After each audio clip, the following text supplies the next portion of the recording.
Good afternoon, ladies and gentlemen, and welcome to Pirate Field on the campus of Armstrong State University for today's Peach Belt Conference contest between the UNC Pembroke Braves and your Armstrong State University Pirates.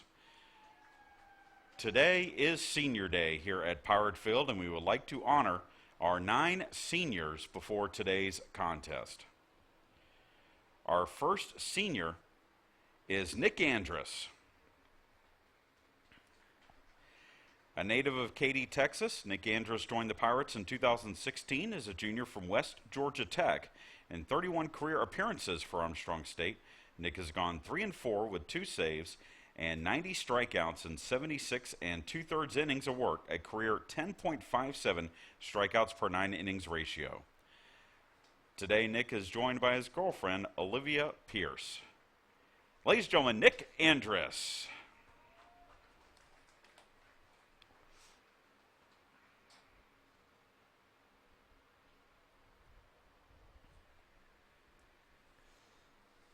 Someone should be out there with those helping Calvin. There, Zach's going out there. Our second senior is Aaron Bentley. A native of Winder, Georgia, Aaron Bentley joined the Pirates in 2016 as a junior from Georgia Perimeter. As a junior, Aaron made 12 appearances, striking out 25 batters in 26 and 2/3 innings. This season, Aaron is 4-1 with a 4.53 ERA, tying for the team lead in wins.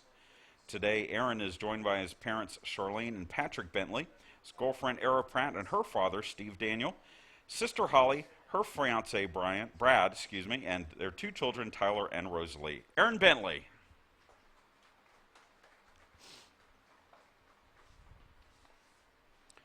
Our third senior is Avery Fagan.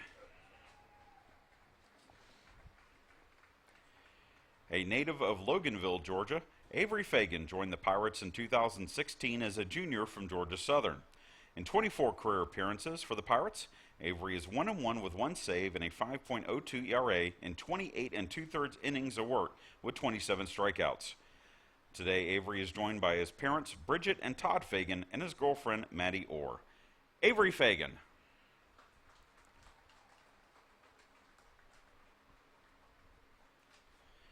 Our next senior is Spencer Harvey.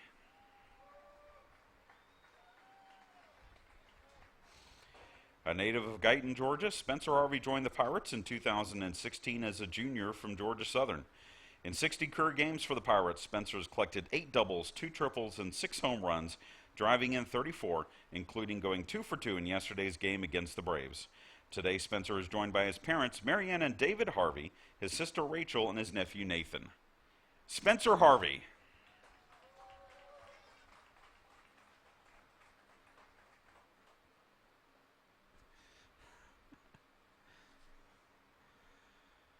Our next senior is Blake Turner.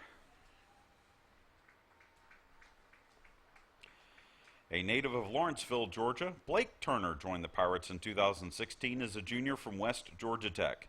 In 22 career appearances for the Pirates, Blake has gone 3-4 with 74 strikeouts in 57 and 2/3 innings and 11.55 strikeouts per 9 innings ratio.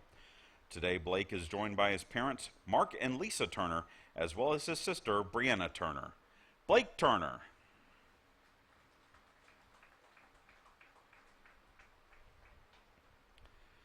Our next senior is Ryan Patterson. A native of Snellville, Georgia, Ryan Patterson joined the Pirates in 2014 as a freshman from South Gwinnett High School. He was a 3-time Peach Belt Conference Freshman of the Week honoree in 2014 and made the Peach Belt Conference's Video Play of the Year in 2015 with his game-saving catch in the Pirates' 4-3 win over Lander on April 8th. This year, Ryan has enjoyed career-high numbers, hitting .368 with 12 doubles, 7 home runs, and 59 runs batted in, which ranks 4th in the Peach Belt Conference. Ryan is a 2-time Peach Belt Conference Academic All-Team honoree and 3-time Peach Belt Presidential Honor Roll honoree. Today, Ryan is joined by his parents, Jamie and Toby Patterson, his sister, Sydney, his brother, Tyler, and his girlfriend, Brooke Wade. Ryan Patterson.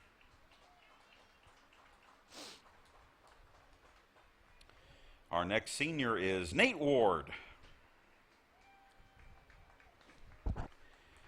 A native of Richmond Hill, Georgia, Nate Ward joined the Pirates as a freshman from Richmond Hill High School in 2013. He began his Pirate career as an outfielder, hitting .321 in 22 games while earning Peach Belt Freshman of the Week honors twice.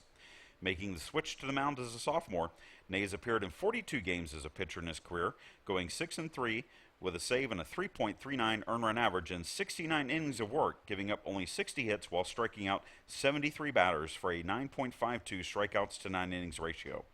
Today, Nate is joined by his parents, Craig and Patty Ward. Nate Ward.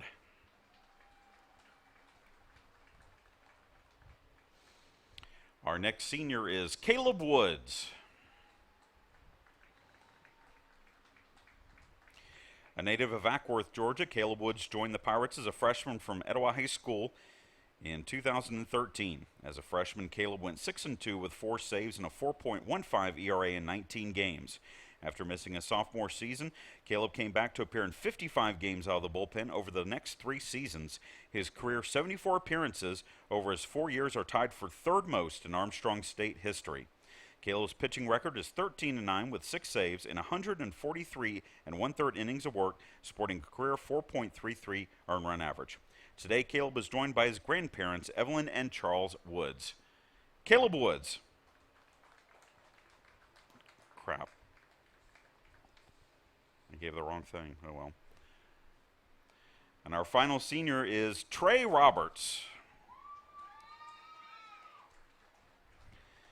A native of Aiken, South Carolina, Trey Roberts joined the Pirates in 2017 as a senior from Liberty University, where he played for 3 years. This season, Trey is hitting .265 with 1 home run and 6 runs batted in, while also going 1-0 with a 3.29 ERA on the mound in 11 appearances. Today, Trey is joined by his mother, Renee Tyler, and his grandmother, Shirley. Trey Roberts.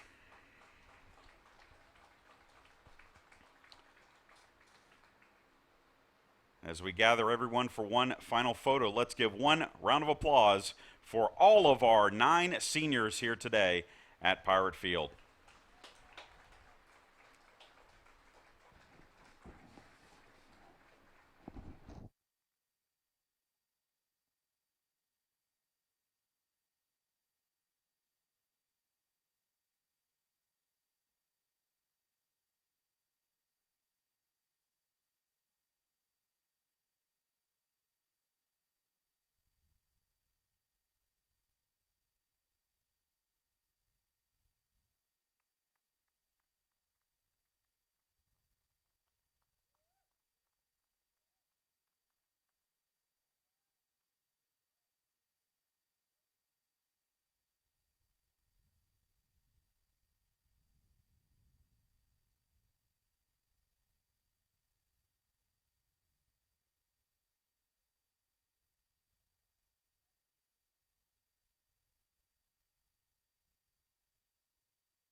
Now, fans, let's meet the starting lineups for today's contest. First, for the Braves of UNC Pembroke. Leading off, playing center field, number 2, Roberto Rivera. Batting second, playing left field, number 36, Lucas Ledford. Batting third, playing third, number 13, Jarrett Mobley. Batting cleanup, playing first base, number 17, Ethan Balcom. Batting fifth, playing right field, number 20, Nick Debo. Batting sixth, the designated hitter, number 11, Stabel Alaman Saba. Batting seventh, playing shortstop, number 15, River Ryan. Batting eighth and catching, number 8, Justin Datillo. And batting ninth and playing second base, number 1, Nick Salisbury. On the hill today for UNC Pembroke, right-hander number 40, Kyle Boraski. The head coach for the Braves is Paul O'Neill. He is assisted by Jeff Jefferson, Alex Pierce, and Collins Cuthrell.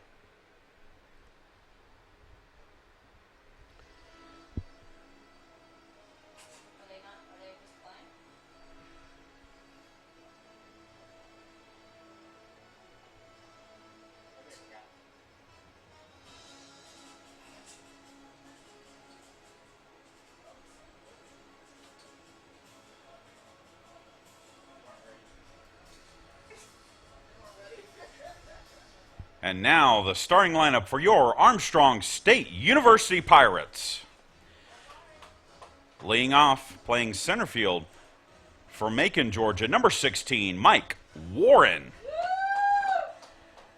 Batting second, playing shortstop for Martinez, Georgia, number 7, Chandler Corley. Batting third, the designated hitter from Snellville, Georgia, number 18, senior Ryan Patterson. Batting cleanup, playing first base from Blackshear, Georgia, number 32, Zach Goebel. Batting fifth, playing right field from Cochran, Georgia, number 15, Caleb Slaughter. Batting sixth, playing left field from Guyton, Georgia, number 5, senior Spencer Harvey. Batting seventh and catching from Valdosta, Georgia, number 26, Mark Felton. Batting eighth, playing second base from Rochelle, Georgia, number 22, Cal Young. And batting ninth and playing third base from Blackshear, Georgia, number 3, Stetson Smith. On the hill today for your Pirates from Winder, Georgia, right-hander, number 19, senior Aaron Bentley. The head coach of the Pirates is Calvin Culberson. He is assisted by Brian English and Zach Lance. Ladies and gentlemen, at this time we ask that you please rise, gentlemen, remove your hats as we honor America and those defending our freedom all around the world with the playing of our national anthem.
Chad Jackson back with you here at Pirate Field. As you heard and saw prior to our game today, today is senior day here at Pirate Field for Armstrong State University's Peach Ball Conference Baseball contest against the UNC Pembroke Braves. We honored our 9 seniors prior to today's contest, and for the Pirates today, one of those seniors is the starting pitcher Taking his warm-up tosses right now, senior Aaron Bentley, 6 foot out of Winder, Georgia, and a Georgia perimeter transfer in his second season with the Pirates. 4-1 with a 4.53 earned run average, making his 10th start of the year. He's thrown 51 and 2/3 innings, given up 46 hits. He has walked 29, struck out 44, and the lineup he will face from UNC Pembroke looks like this. Roberto Rivera will play center field and bat leadoff. Lucas Ledford, the left fielder, bats second. Jarrett Mobley, the third baseman, bats third. Ethan Balcom, the first baseman, bats cleanup. Nick Debo, the right fielder, bats fifth.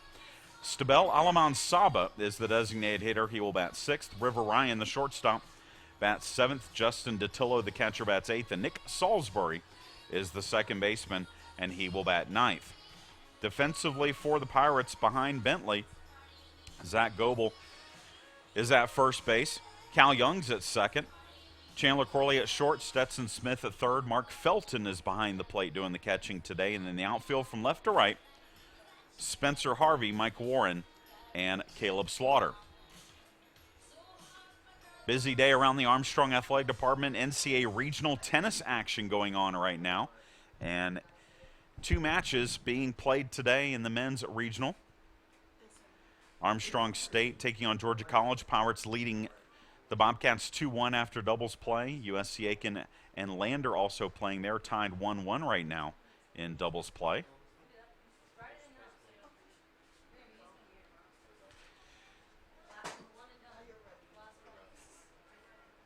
And so Aaron Bentley will face Roberto Rivera, the center fielder for UNC Pembroke, to start off our contest. Rivera hitting .379.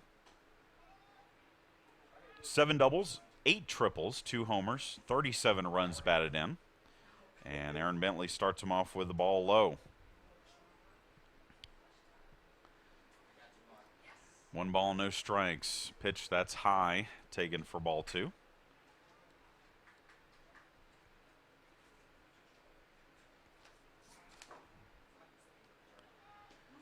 Bentley began the season as the Pirates' midweek starter, but over the last few weeks has moved into the weekend rotation as that pitch is inside for a ball.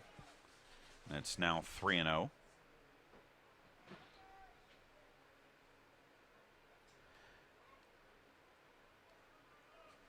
His last start came here on last Saturday as that pitch is a strike. He threw 7 innings. Gave up 10 hits, 6 runs. Walked 2, struck out 4 in a game the Pirates would eventually win in the 14th inning. As ball 4 sends Rivera down to first to lead off the game. And if there's one thing that we learned yesterday watching UNC Pembroke is that they like to run. The Braves had 6 stolen bases yesterday. They have 105 on the season, which leads the Peach Belt Conference. And every given opportunity to run, the Braves did. And so Bentley will have to be careful with Rivera, though Aaron Bentley has 2 pickoffs this year. He has a very good pickoff move for a right-hander. First pitch to Lucas Ledford is high, and so the catcher, Mark Felton, is going to walk out to talk things over with Bentley.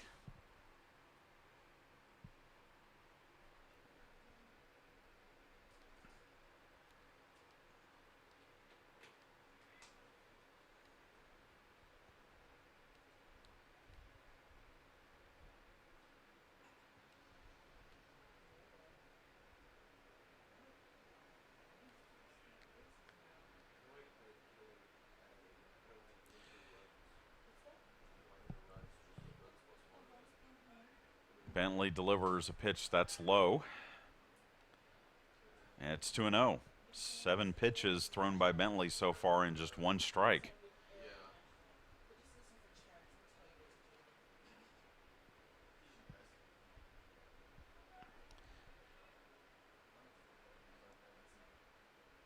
.20 pitch, that is a strike at the knees. Ledford showed bunt, but decided to take the pitch, and it's 2-1.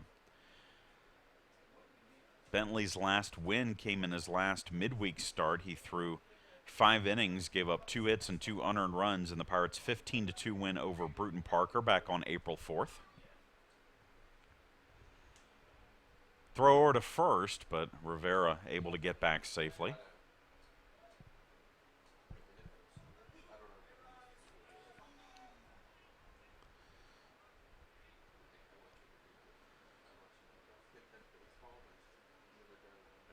Two-one pitch, runner bluffs.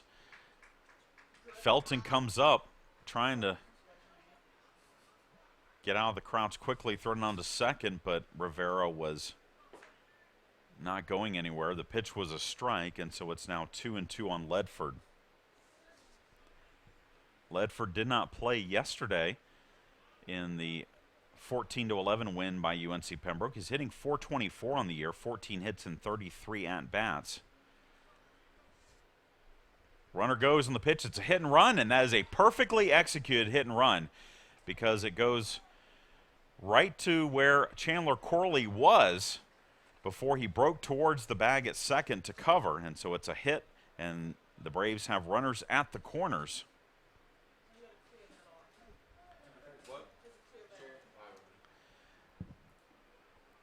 And there's now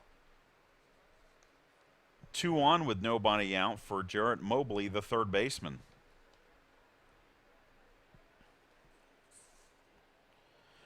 Mobley, 6'1" freshman from Tarboro, North Carolina.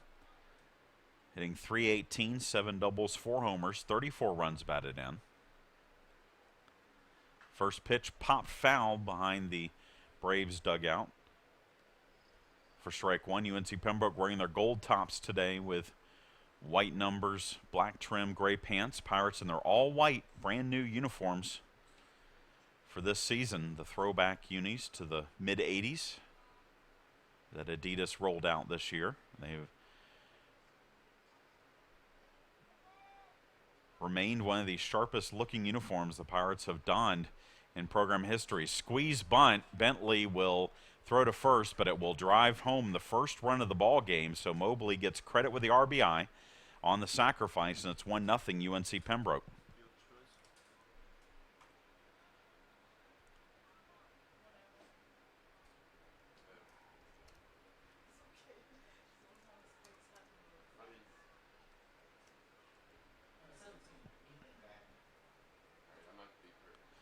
So now Ethan Balcom, the first baseman, steps to the plate, and he was a one-man wrecking crew for the Braves yesterday. 5 for 6, 5 runs batted in, 2 doubles and a home run.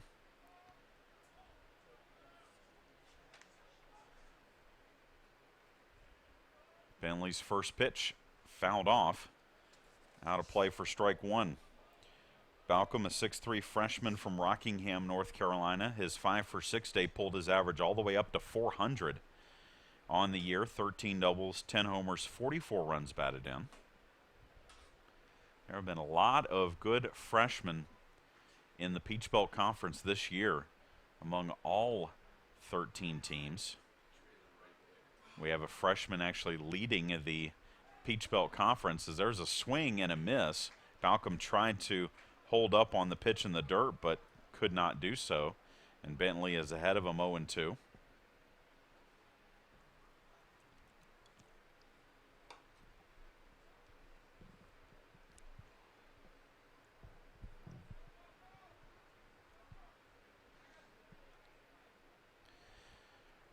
We are just underway here at Pirate Field. 1-0 UNC Pembroke leads here in the top of the first.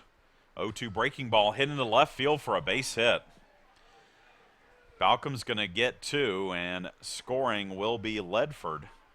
That is an 0-2 double down the left field line, and UNC Pembroke leads 2-0.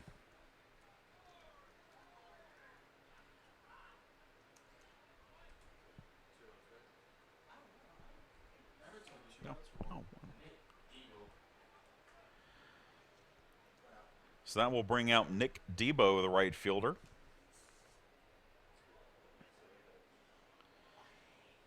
.6'2" senior from Durham, North Carolina, hits from the left side against the righty Bentley.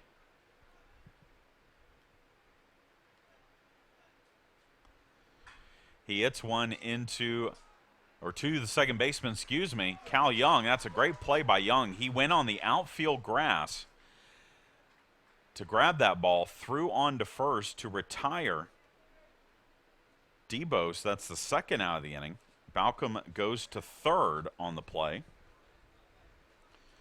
But now there's two down for Stabel Alaman Saba, the designated hitter.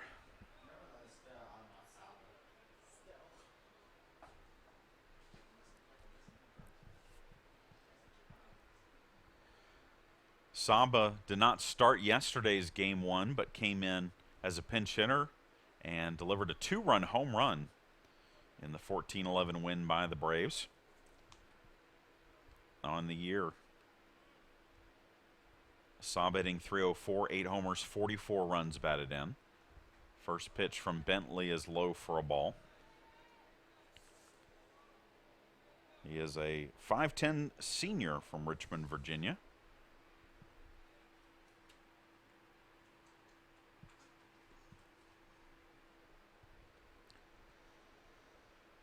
The 1-0 pitch.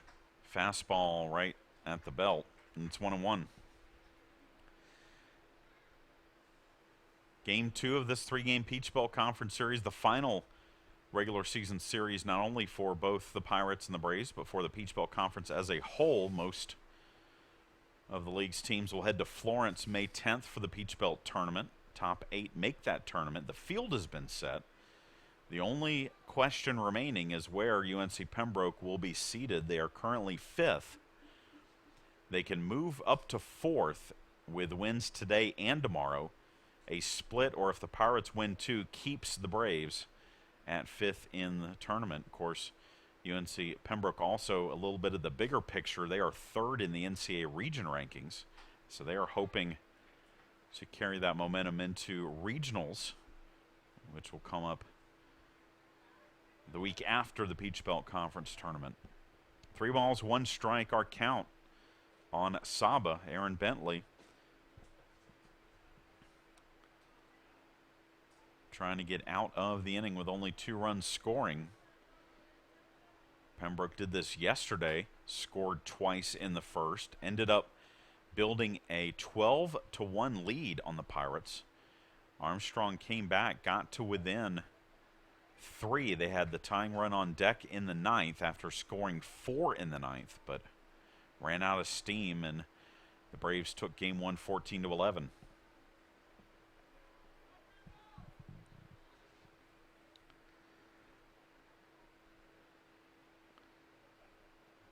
Three balls, 2 strikes. The payoff pitch coming from Bentley.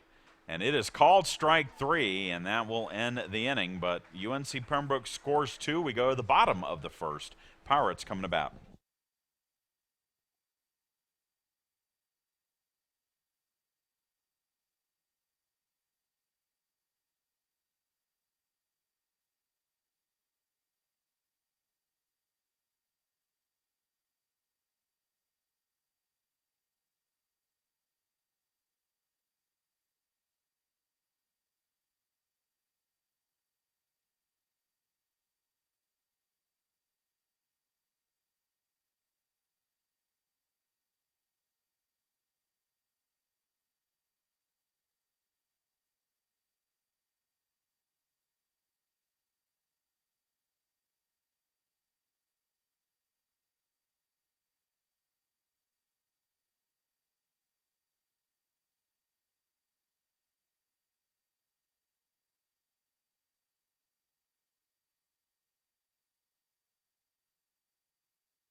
Chad Jackson back with you here at Pirate Field.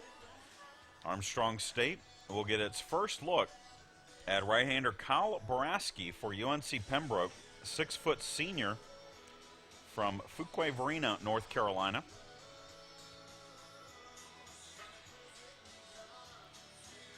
Boraski 5-2 with a 4.79 earned run average. This is his 13th start of the year. He has thrown 56 in the third innings, given up 62 hits. He has walked 26, struck out 33. And he will face this lineup for Armstrong State. Mike Warren leads things off. He'll play center field. Chandler Corley, the shortstop, bats second. Ryan Patterson will be the DH today. The senior will bat third. Zach Goebel will bat cleanup. Caleb Slaughter fifth. Senior Spencer Harvey sixth. Mark Felton seventh. Cal Young eighth. And Stetson Smith will bat ninth.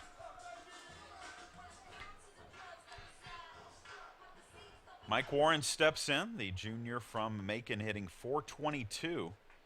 Second best in the Peach Belt Conference. 10 doubles, a triple, a homer, 27 runs batted in. He is currently riding a 27-game hitting streak. He had 3 hits in the game yesterday. And Boraski's first pitch is right over the plate for a strike.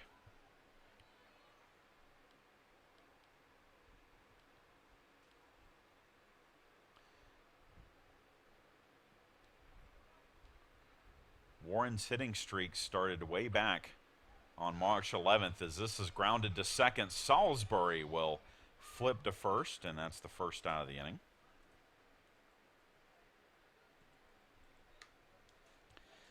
And with one down, it brings up Chandler Corley.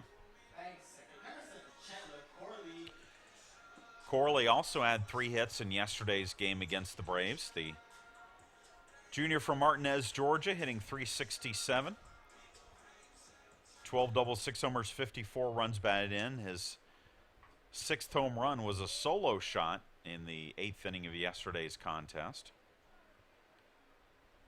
Boraski's first pitch upstairs for a ball.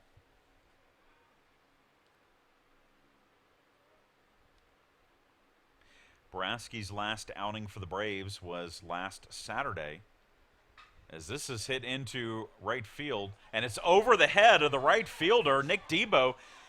Debo misjudged it completely. Corley's going to dig for 3, and he will be in to third with a 1-out triple here in the bottom of the first.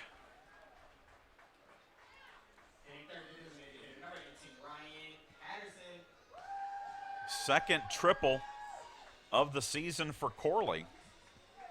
Or excuse me, first triple. And now Patterson has a golden RBI opportunity here as the senior will bat with a runner on third, less than 2 out. The Snellville native hitting .368, 12 doubles, 7 homers, 59 runs batted in. First pitch is hit into left field. That's a base hit. Corley will score. Patterson's going to dig for 2. The throw to second is in time. And Patterson is out trying to leg out a double, but he does drive in a run. It's now 2-1.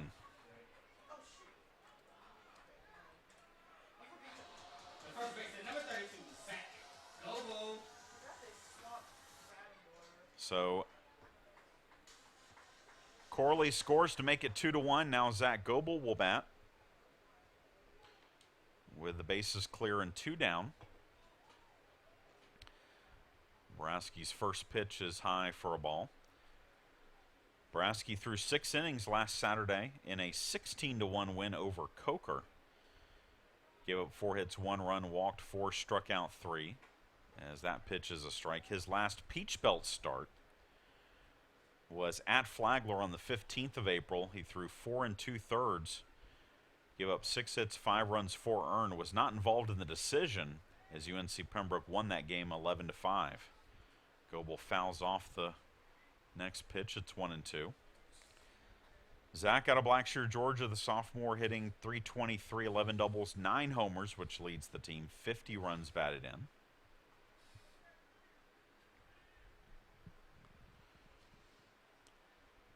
The 1-2 pitch hit into left center field. That's a base hit.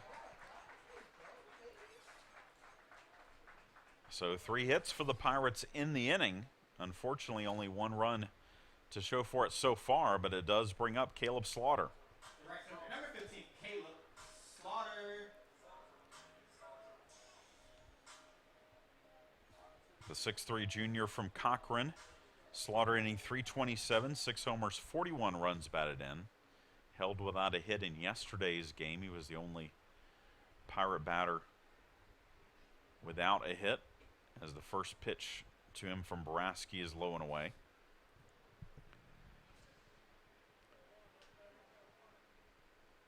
(2-1) our score. UNC Pembroke with the early lead. The 1-0 pitch, breaking ball, that is a strike. And it's 1-1.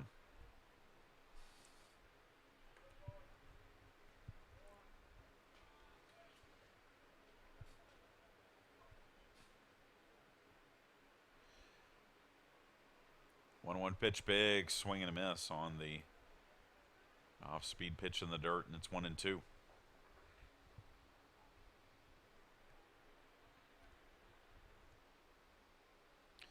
Great crowd here today for Senior Day. Temperatures in the upper 80s.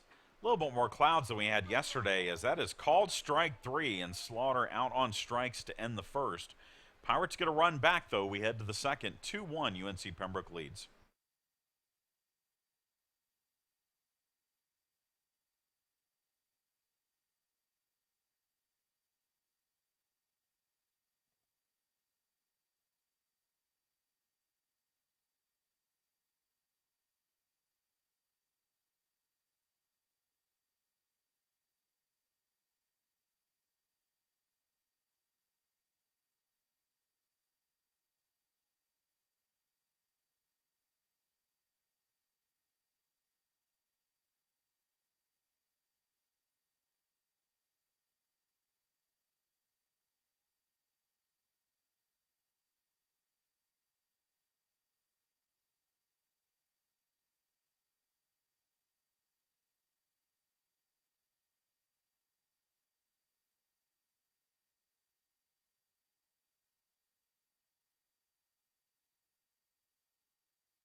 We move to the top of the second inning here at Pirate Field. Aaron Bentley will face the 7, 8, 9 hitters in the order for UNC Pembroke.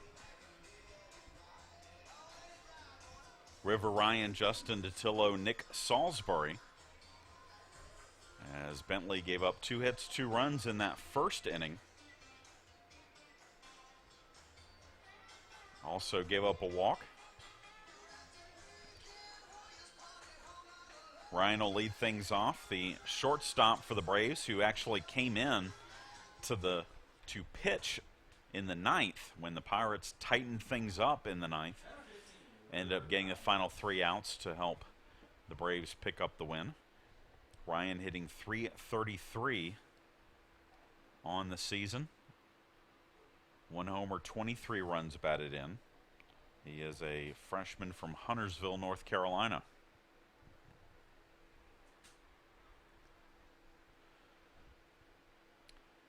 Bentley's first pitch is way high, taken for ball 1. We told you Armstrong State men's tennis leads 2-1 over Georgia College in the NCAA regional over at the Armstrong State Tennis Complex. Lander also leads 2-1 as that pitch is a strike. They won number 2 doubles 9-8 in the tiebreaker.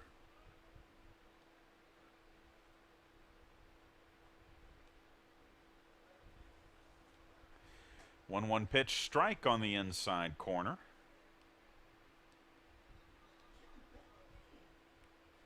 And it's now 1-2.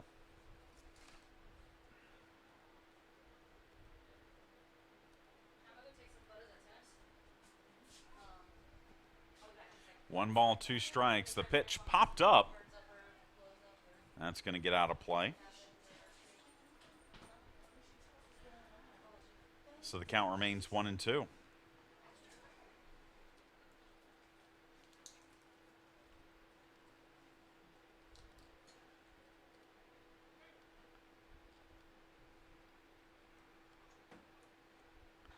Swinging a pop foul again that will get out of play.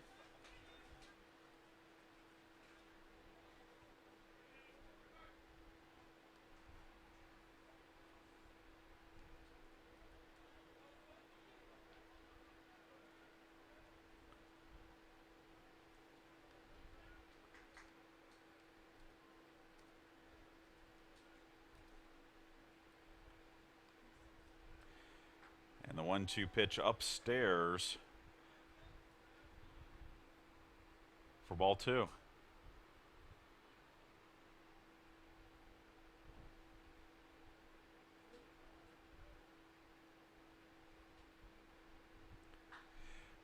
Pop up. This could be playable in foul territory. It's a long run, though, for Goebel, and he cannot make the play.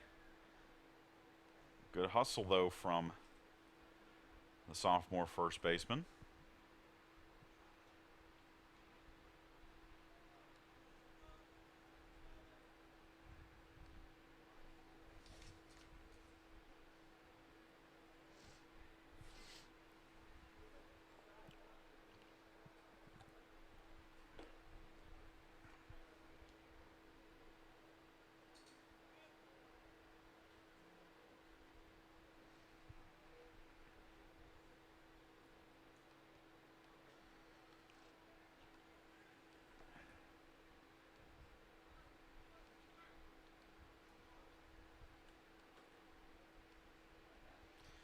So again, the 2-2 pitch, but no time called.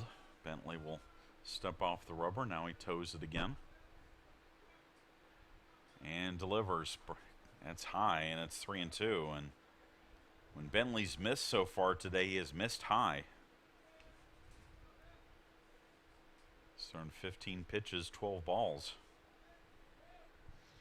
He's in danger of walking the leadoff batter for a second straight inning. 3-2 pitch hit in the air to right, and Slaughter barely has to move in order to make the catch, and that's out number 1.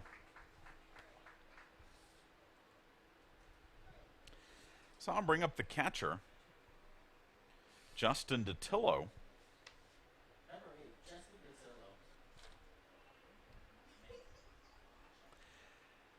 DeTillo hitting .214, 3 homers, 19 runs batted in. Had a couple of hits here yesterday in the win for the Braves. He is a 6'2" senior from Pittsburgh, Pennsylvania, and a transfer from Maryland Eastern Shore. First pitch to him is low for a ball.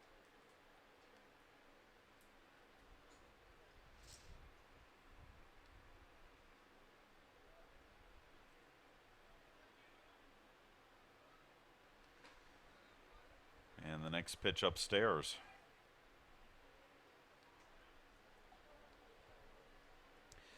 We'll be back with you here tomorrow at 1 p.m. to wrap up the series, wrap up the season, as that pitch is high and tight, and wrap up the history of Armstrong State University baseball. It will be the final game played in program history here, and it should be a good crowd, as ball 4 will send DeTillo down to first. It's a 1-out walk. Before our game tomorrow, we will have every member of the Armstrong State Athletic Hall of Fame who played baseball, still living, out here to receive Hall of Fame rings. 17 members in all will be out here, and we will honor them before the game against the Braves tomorrow. We invite you to watch and listen in for that. Again, game time tomorrow is at 1. We'll do that about 12:45. Nick Salisbury steps to the plate. He looks at a strike from Aaron Bentley. It's 0-1. Salisbury is a 5'5" senior from Charlotte and a transfer from Liberty. So a former teammate of Trey Roberts, senior for the Pirates. Salisbury needing .261, 2 homers, 18 runs batted in this season. Came in as a late defensive replacement in the 9th, as this is hit into very shallow center field, and Chandler Corley cannot make the play.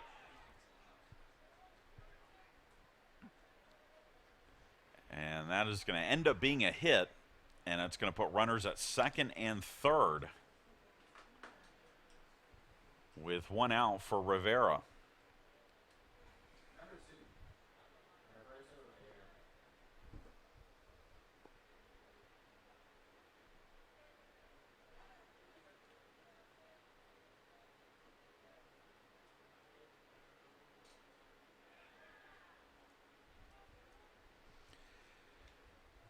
Rivera walked and scored in the first.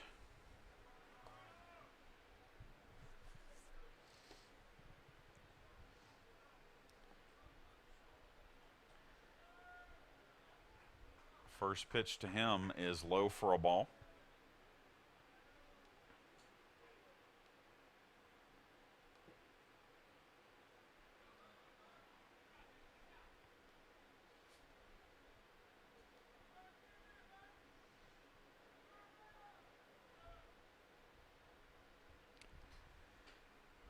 One 0 pitch is a strike.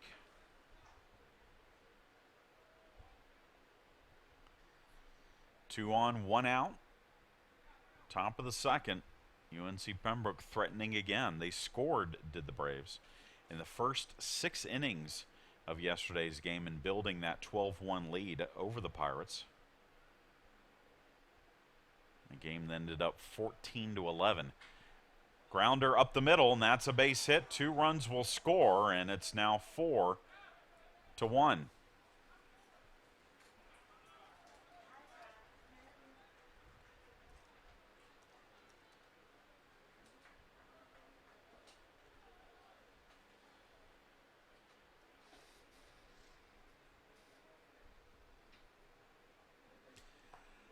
And that will bring up Lucas Ledford, the left fielder.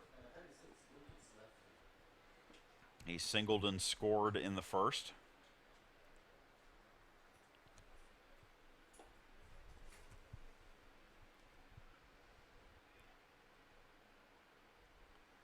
He bunts, trying to get his way on, but Felton picks it up in foul territory. And that'll be strike 1.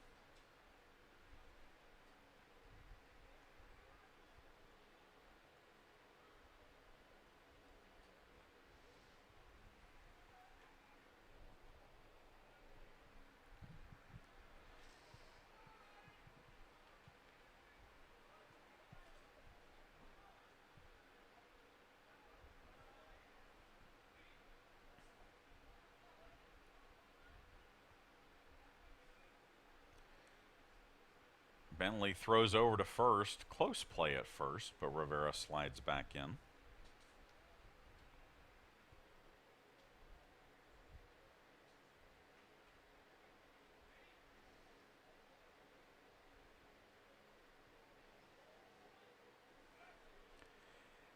Another throw over to first. Again, Rivera back.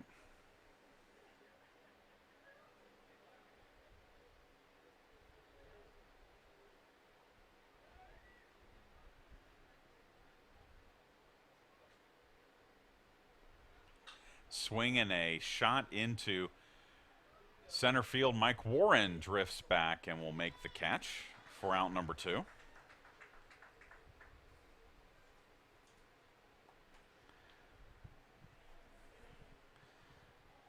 And that brings up Jared Mobley.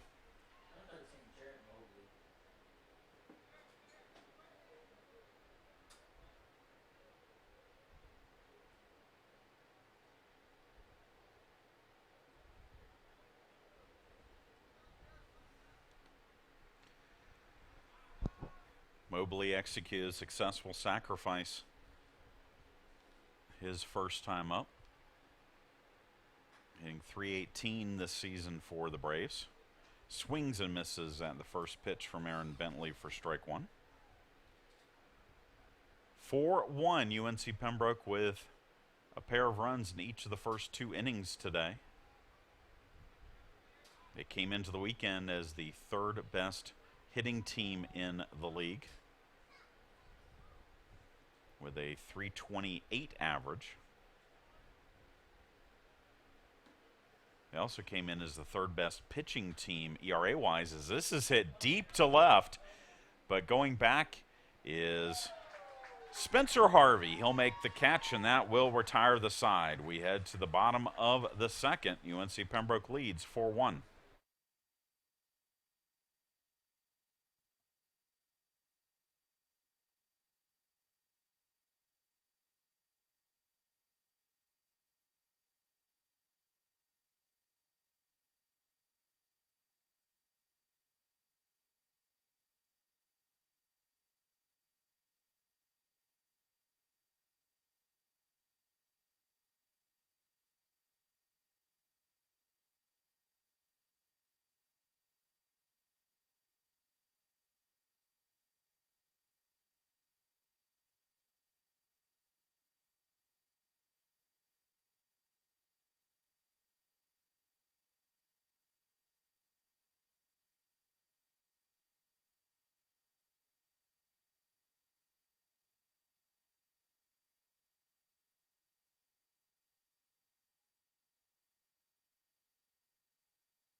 Chad Jackson back with you here at Pirate Field, Armstrong State.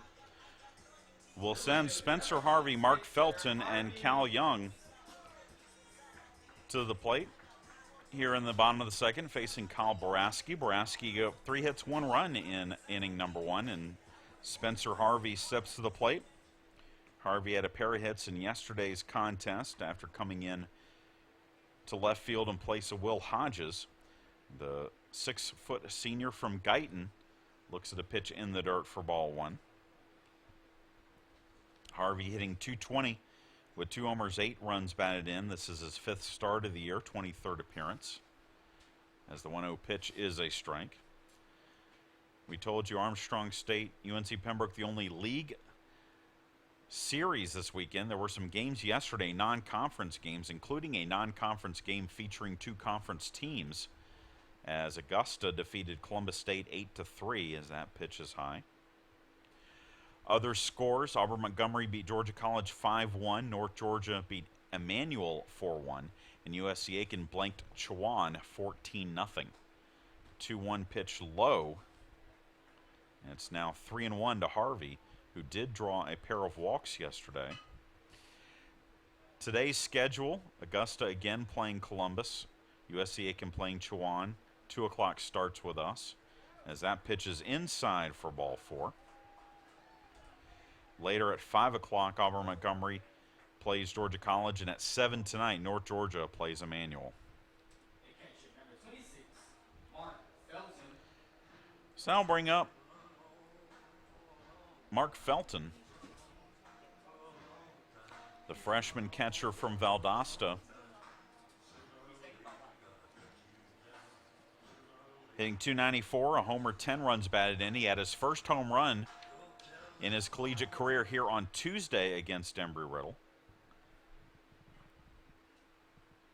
Throw over to first, and Brasky almost threw that one away. It was in the dirt, but Balcom able to keep a hold of it.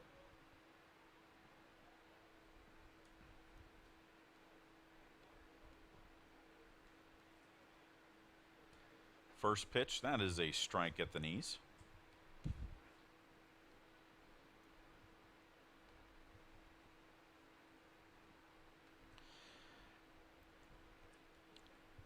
Felton 1 for 2 with a solo home run in that game against Embry-Riddle. He was 2 for 3 in the season or the series finale against Young Harris last Sunday.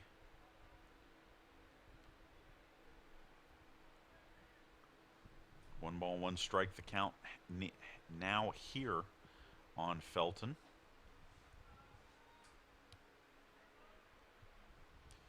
An absolutely great crowd here.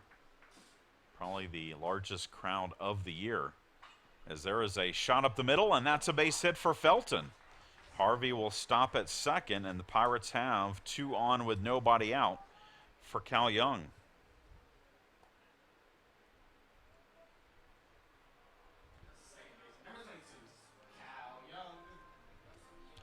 A lot of former Armstrong State University baseball players making the weekend plans to come down for today's and tomorrow's games, bringing their families, and great to see some familiar faces around the Pirate Field stands as I came to the press box today. Cal Young, the junior from Rochelle, Georgia, steps in, hitting .289 this year as Cal, with 5 runs batted in.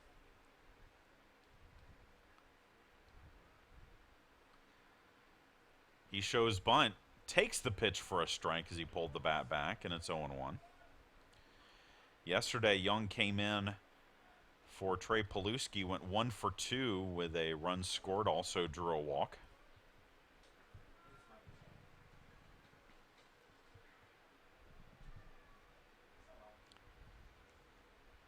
Oh, 0-1 pitch. This one is bunted. Good bunt. This will get the job done, as the third baseman Mobley will throw out Young, but the sacrifice successful as Harvey moves to third and Felton moves to second.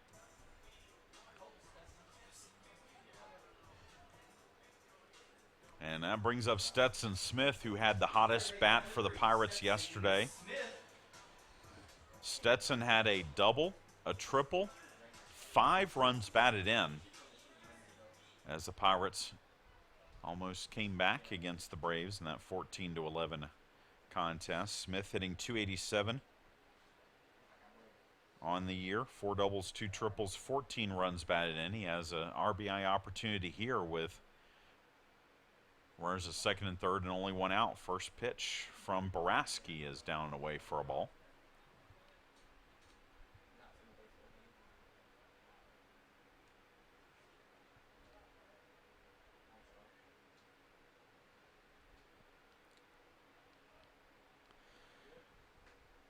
And the 1-0 pitch is right over the plate, making it 1-1.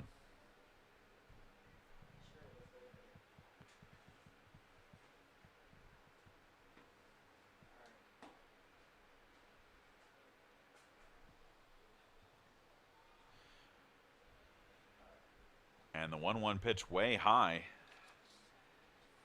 taken for ball 2.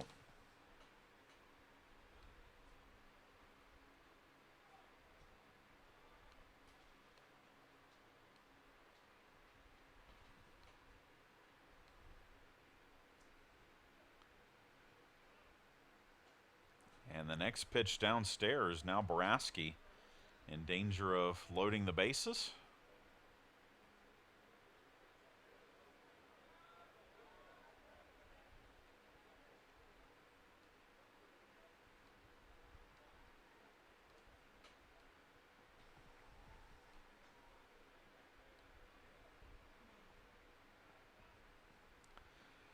Three-one pitch, strike at the knees. It's 3-2.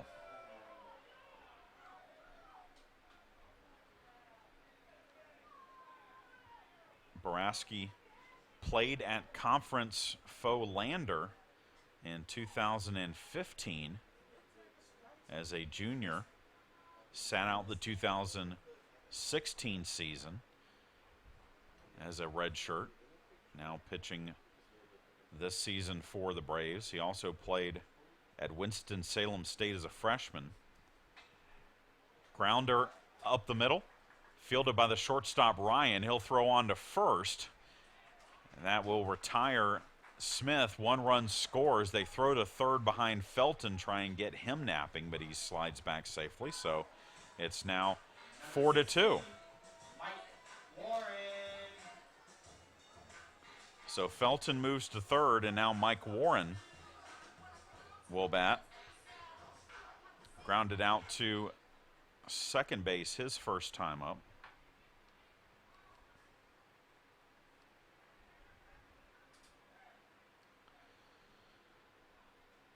We told you about his hitting streak that started back on March 11th, as the first pitch to him is a strike.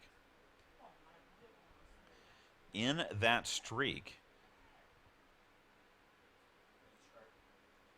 he has had 16 multi-hit games, and he has had 3 or more hits in 7 of his last 9 contests, including 3 hits here yesterday. He also had 3 hits, including a double on Tuesday against Embry-Riddle. 1 ball, 1 strike. The pitch, big swing and a miss, and it's 1-2. He was named the Peach Belts Player of the Week for a week in which he hit .611. 3 games at Georgia Southwestern, 1 game against Belmont Abbey, and scored 13 runs in 4 games. 1 ball, 2 strikes. The pitch popped into very shallow left field, and that is going to be foul. There was no way that either Mobley or Ledford were going to get to that ball, but it was well foul.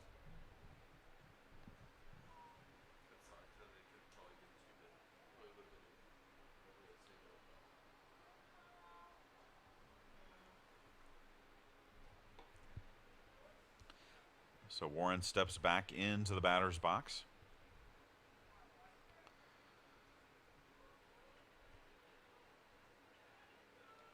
The 1-2 count. And that one in the dirt, blocked by Datillo. And a good block because, again, Felton on third. He could have scored. Warren played 2 years at Andrew College over in Cuthbert, Georgia.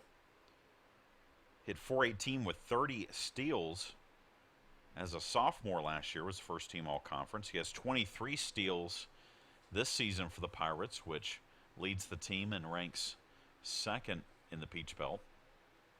Swinging a shot into center field, but should be no trouble for Rivera, and it is not. Rivera makes the catch, and that retires the side. Pirates get a run. We are through 2 here at Pirate Field. UNC Pembroke leads 4-2.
We move to the third inning here at Pirate Field.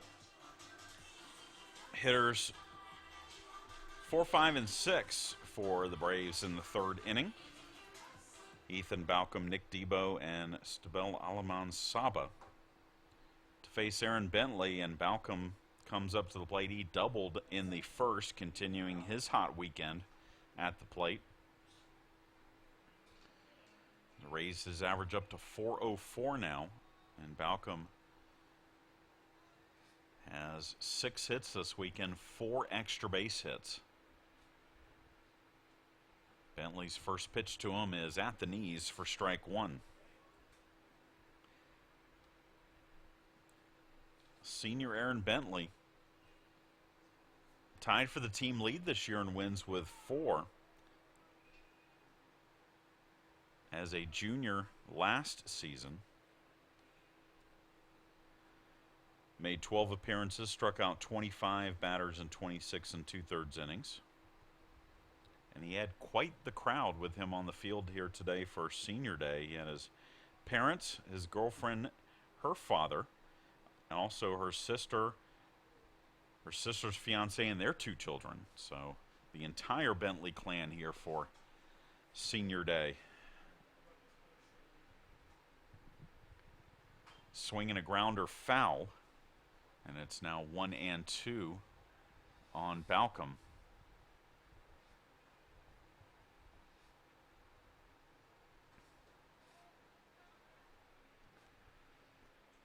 A few more clouds drifting over Pirate Field. We do not have a good rain chance today. Should be perfect weather, as that is a foul ball. Just did get a piece of the low pitch to Balcom. And the count remains 1-2. 3 o'clock here at Pirate Field. We're 1 hour into our contest. The 1-2 delivery swung on, and that, they're going to say that he did not foul that one off as it hit on the plate, and so it is a strikeout, but reaching first base on the wild pitch is Balcom.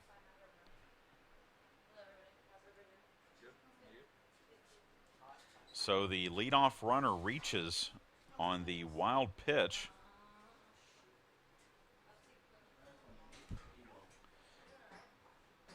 And it brings up Nick Debo, the right fielder.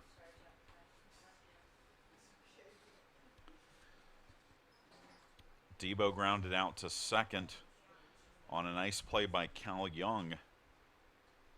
And then that is a pass ball that's going to move Balcom over to second. And it'll be ball one on Debo.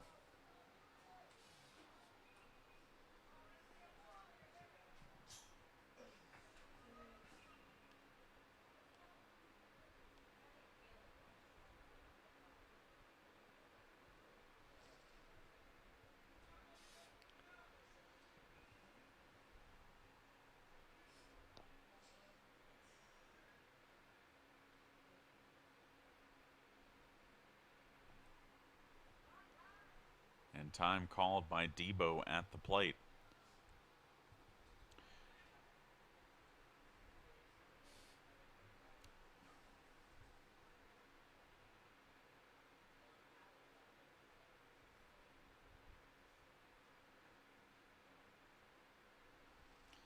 Pitch low from Bentley. It's 2-0. Again, tomorrow, 1 o'clock here at Pirate Field, also at the Armstrong Tennis Complex. The winner of today's matches will meet at 1 o'clock in the Southeast Regional Final. The winner advances to the Division II National Championships, as this is popped foul down the left side. Harvey gives chase, but he will not be able to make a play.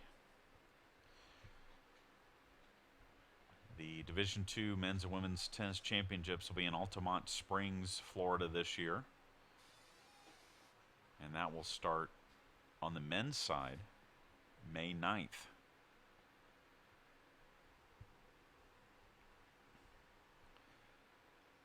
Two balls, one strike, now the count.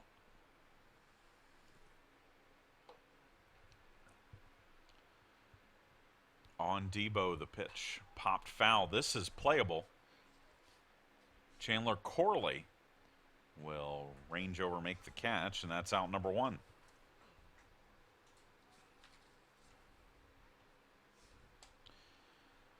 So that brings up Saba, who was caught looking to end the first.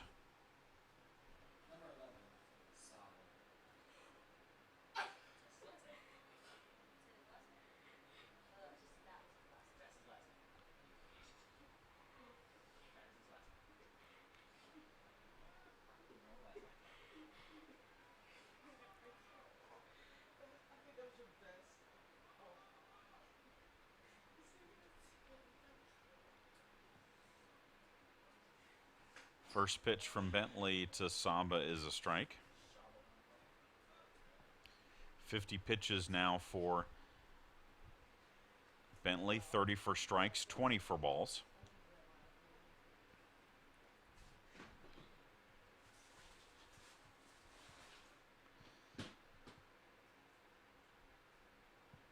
The 0-1 pitch swung on and missed. And Bentley gets ahead of the designated hitter for the Braves, 0-2.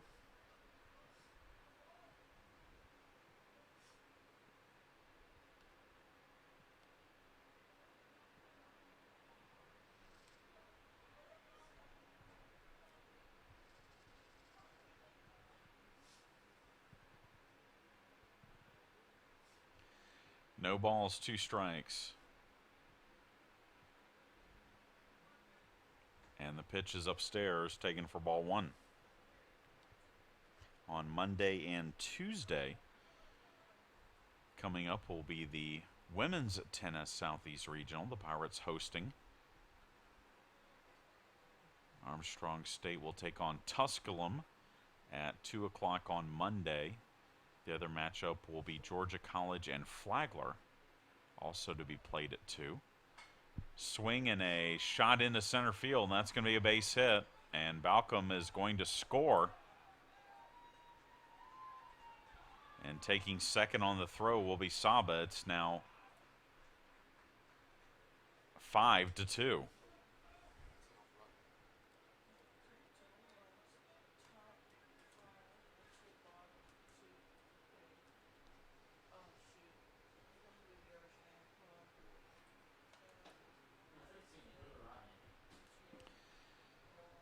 So that brings up the shortstop, River Ryan.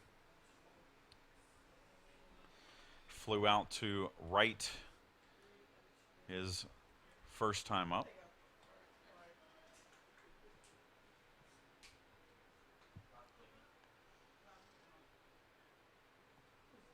He pops up a bunt attempt.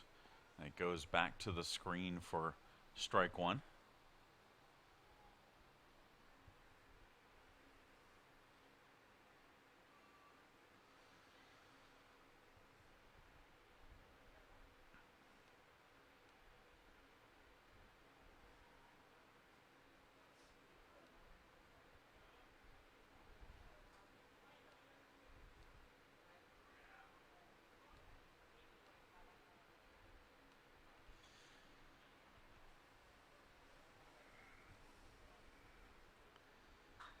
Grounder up the middle. Corley can't get to it. Rounding third is Saba.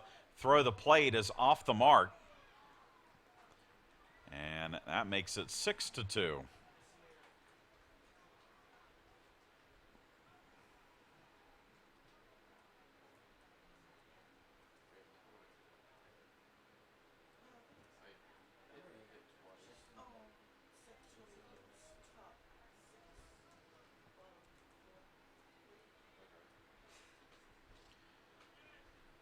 So 2 runs for the Braves in each of the first 3 innings of this contest. And it brings up Datillo, the catcher.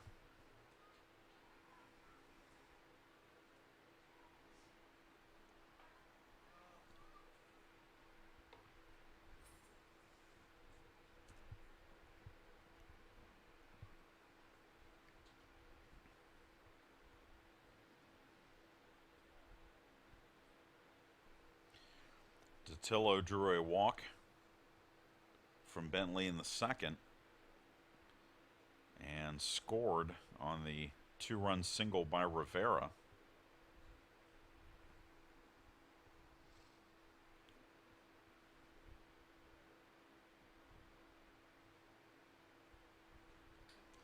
And head coach Calvin Culberson is going to head out to the mound. We'll take a short break and come back. You're listening to and watching Pirate Baseball.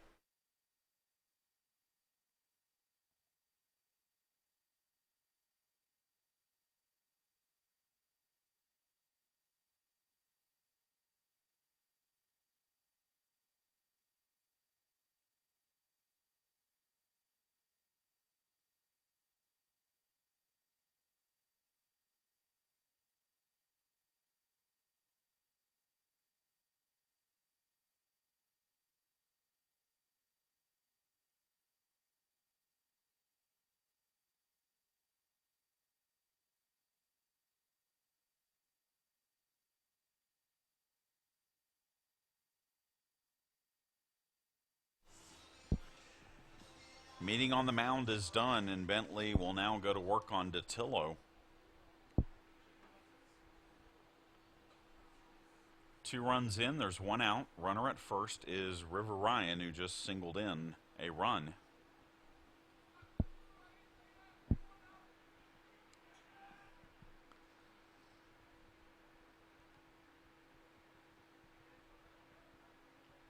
He shows bunt, runner goes. Throw down is not in time, and that was a good throw from Felton because it was a very good jump from Ryan for that even to be a close play at second. was a pretty good throw, and head coach Calvin Culberson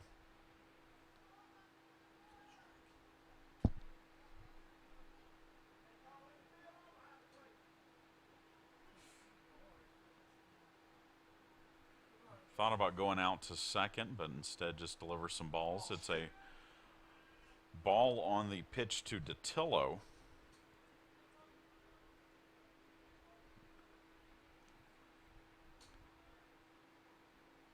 And the next pitch from Bentley low and away for ball 2.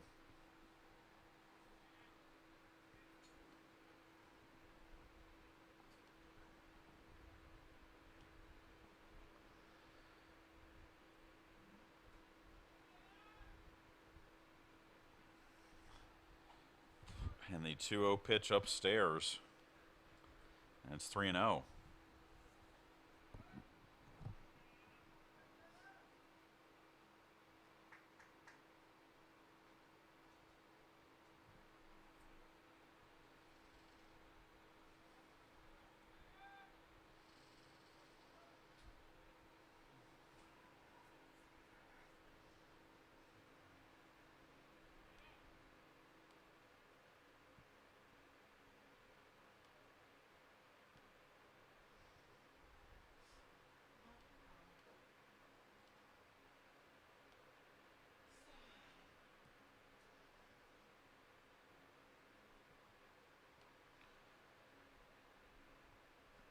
Columbus State leads Augusta 3-2 in the 5th inning.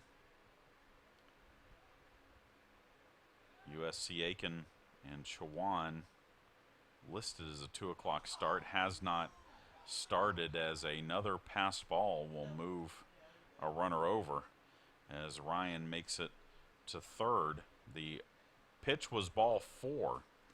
So Datillo heads down to first, and that puts runners at the corners with 1 out for Salisbury, the second baseman.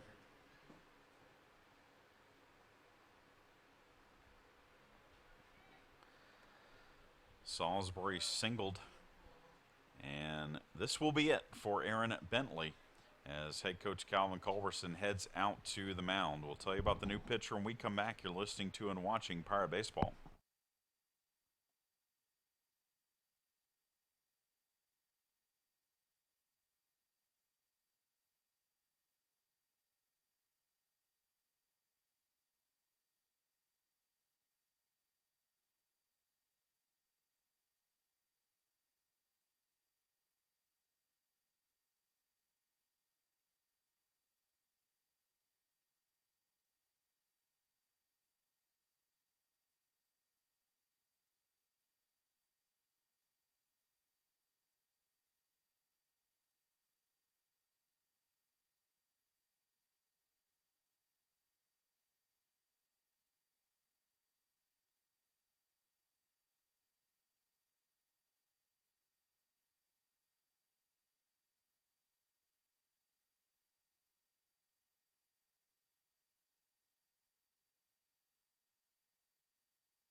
The new pitcher for the Pirates is senior Nick Andrus.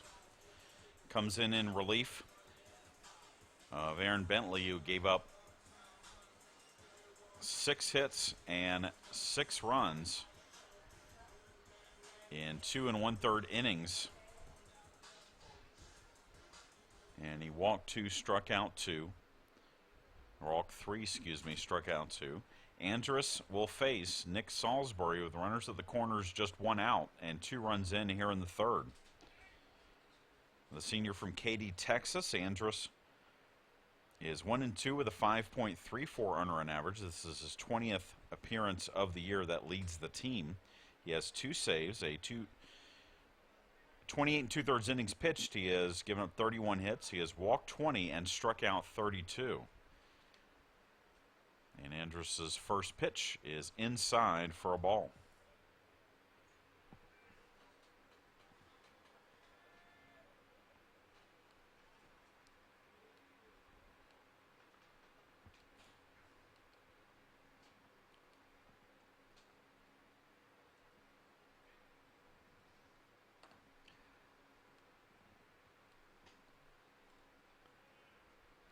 Singles update from the Armstrong State Tennis Complex. Bjorn Kurtze has won his match.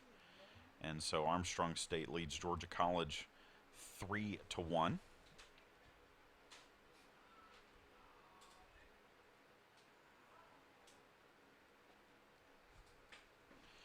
Two-0 pitch, that is a strike.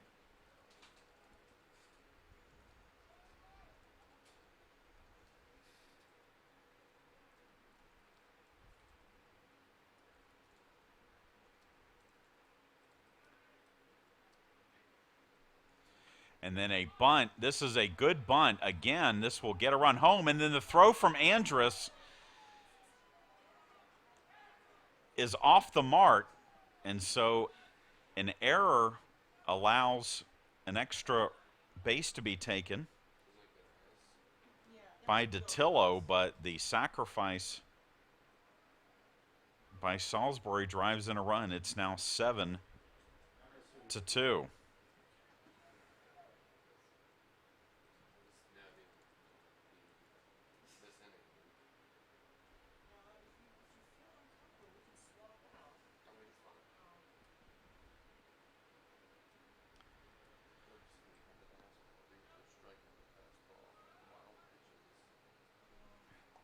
So we go back to the top of the order now for Rivera. He shows bunt, takes the pitch, throw down to second, is cut off. So Salisbury steals second, and the pitch is a ball.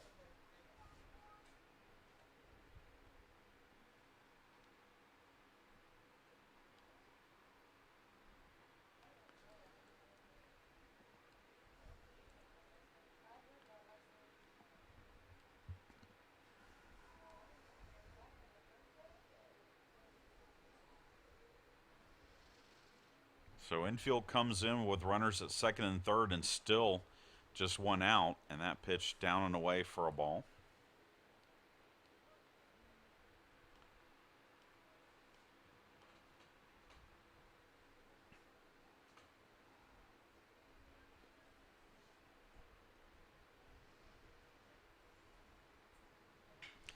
And the 2-0 pitch fouled off down the right side.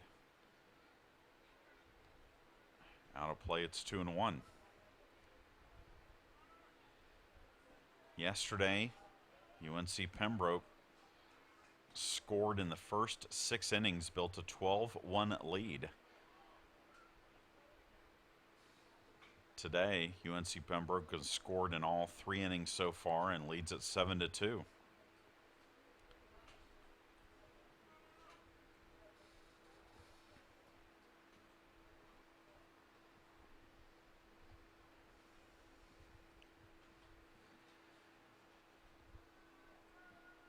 Two balls, 2 strikes. The pitch popped foul, out of play again.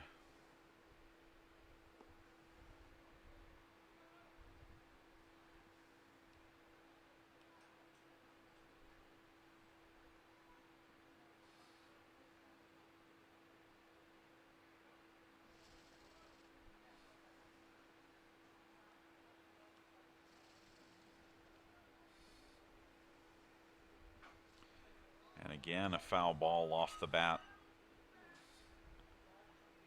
of Rivera.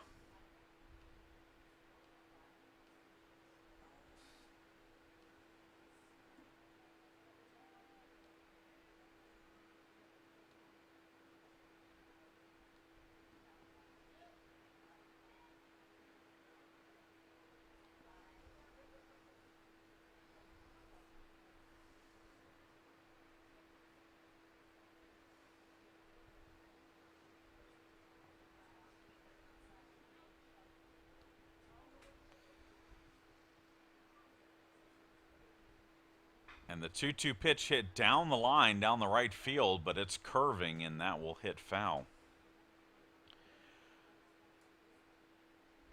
7 runs, 6 hits for UNC Pembroke. 2 runs, 4 hits, 2 errors for the Pirates.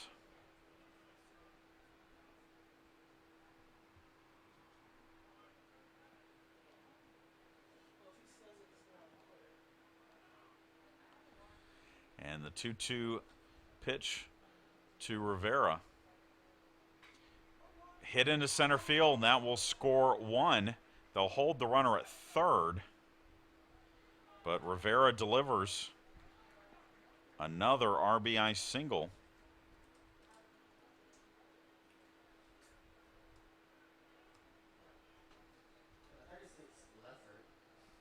And it's now 8-2.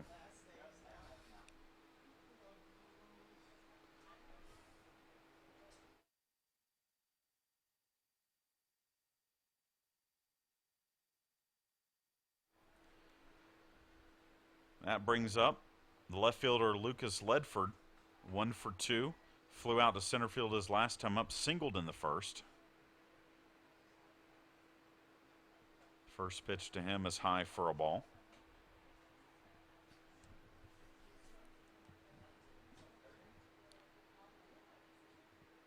8-2 our score here in the third.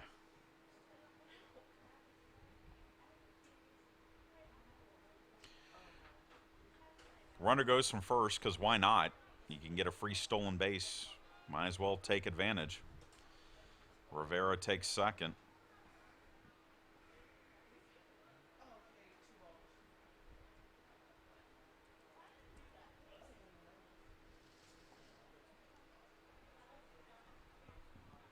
I don't know what the Peach Belt record is for stolen bases in a weekend series, but we're going to approach it this weekend. Pitch is high, and it's 3-0.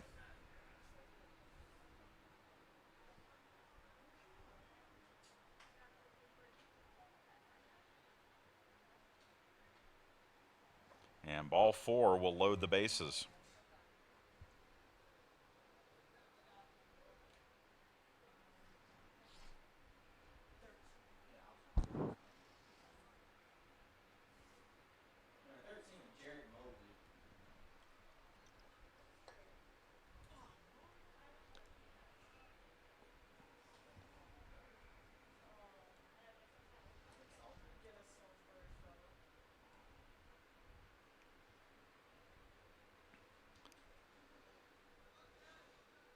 Jared Mobley steps to the plate. He flew out to left field to end the second inning. Had a successful sacrifice in the first.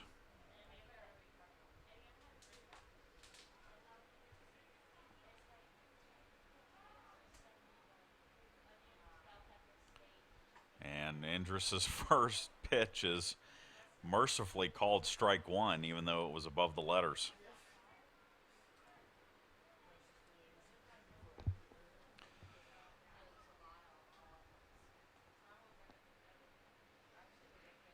No balls, 1 strike.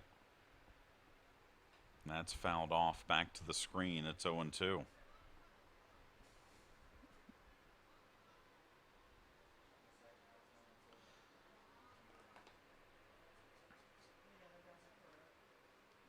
Alvaro Cruz Chamorro has picked up a 6-1, 6-4 win over Kyle Kinsler. So Armstrong State now leads it 4-1.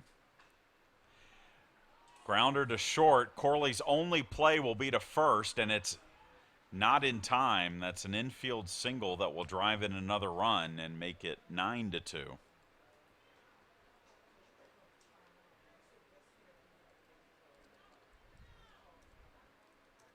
17, Ethan Balcom.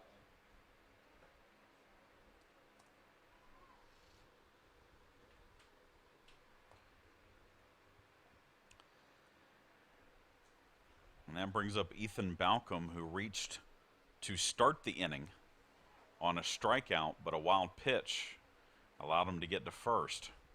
First pitch from Andrus is low for a ball.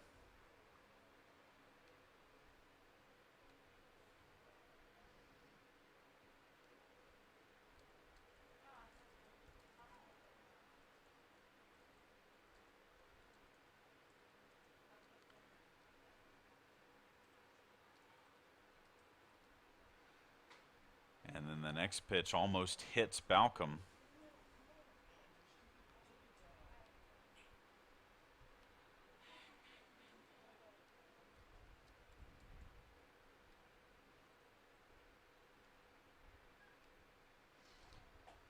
And then 2-0 pitch is inside and low.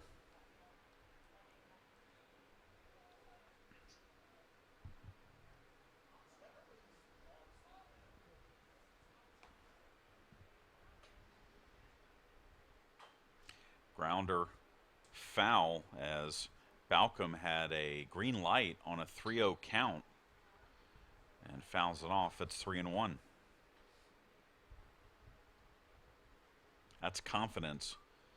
A freshman hitting cleanup, give him a green light on 3-0. And then a 3-1 pitch hit to left should be deep enough to score Rivera from third. It is. Throw to third is in time, and that's going to be a double play to get the Pirates out of the inning as Spencer Harvey, the senior in left field, throws out Ledford trying to tag. But UNC Pembroke scores a run on that play. We head to the bottom of the third. It is 10-2 Braves.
We head to the bottom of the third inning. It was a 4-2 game in the top of the third, but a 6-run third inning for the Braves makes it 10-2. Chandler Corley, Ryan Patterson, Zach Goebel to bat for the Pirates. Facing Kyle Barascu now has a comfortable 8-run lead. First pitch to Corley is a strike. Corley tripled and scored in the first inning for the Pirates. Grounds this one to third here. Mobley throws wide, but the first baseman, Balcom, comes off the bag, makes the catch, and then makes the tag on Corley for out number one. Now I'll bring up Patterson. Patterson singled home Corley, then tried to stretch it into a double, but was thrown out at second. First pitch is a check swing foul for strike one.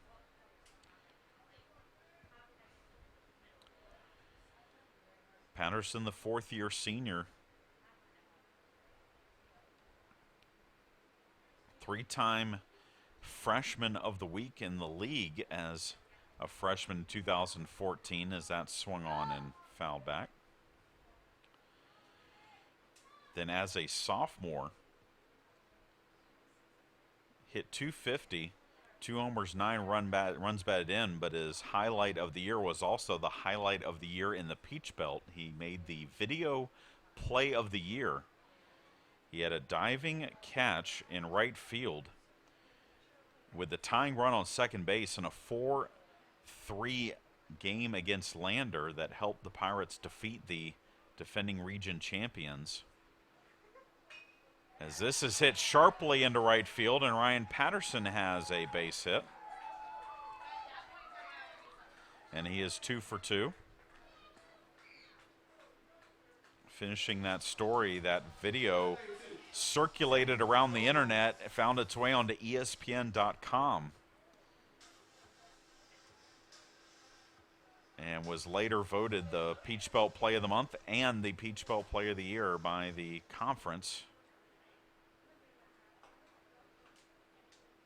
Zach Goebel steps to the plate now. The sophomore first baseman, he singled his first time up. Boraski's first pitch hit in the air to deep left center field, but not deep enough. The left fielder, Lucas Ledford, just in front of the warning track, is going to make the grab, and it was a towering shot, but that wind blowing in from left center field kept that one in the park. And there's now 2 down for Caleb Slaughter. Number 15, Caleb Slaughter.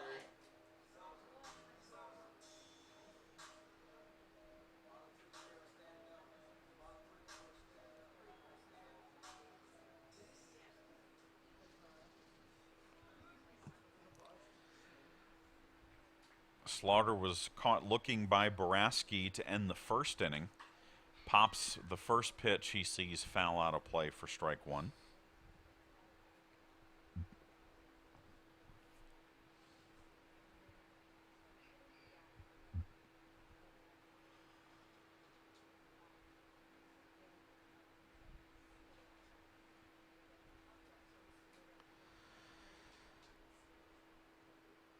The 0-1 pitch. Fastball grounded to second.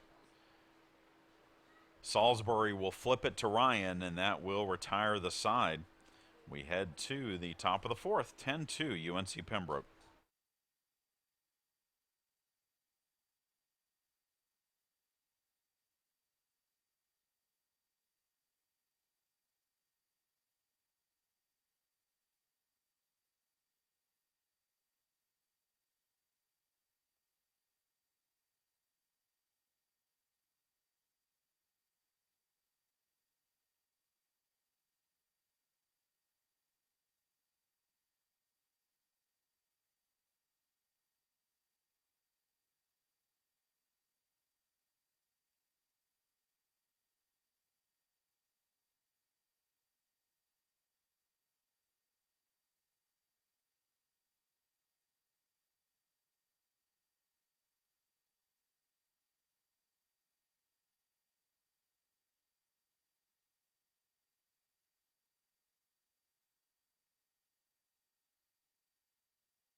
Nick Debo will lead off the top of the fourth inning.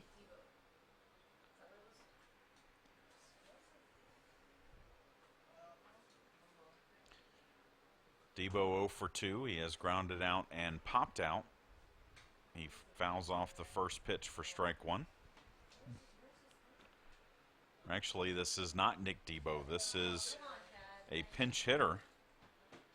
Number 46, Luke Jackson, is going to bat for Debo.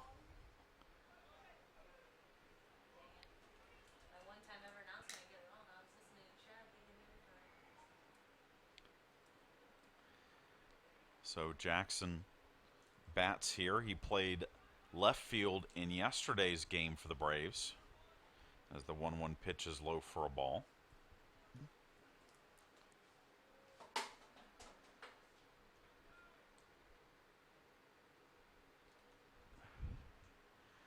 And the 2-1 delivery, low and in. It's 3-1. Jackson hitting .357. 8 doubles, 2 triples, 2 homers, 21 runs batted in. Swings and grounds this one to short, and Corley can't come up with it as it goes into left field.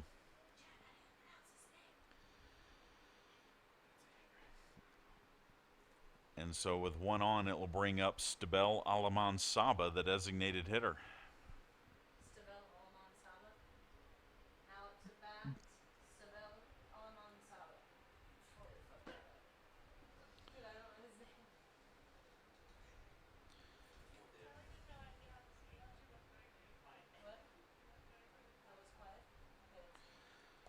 Saba 1 for 2, drove in a run with a single his last time up.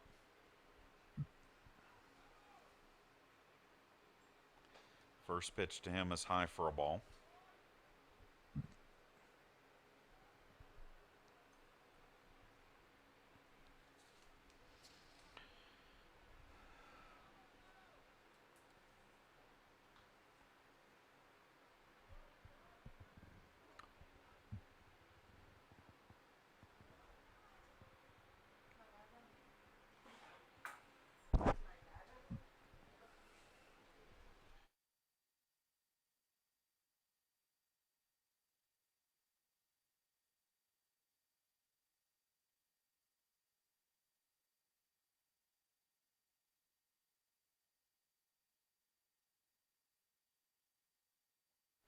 Andrus in relief of Aaron Bentley, who started this game, did not get out of the third.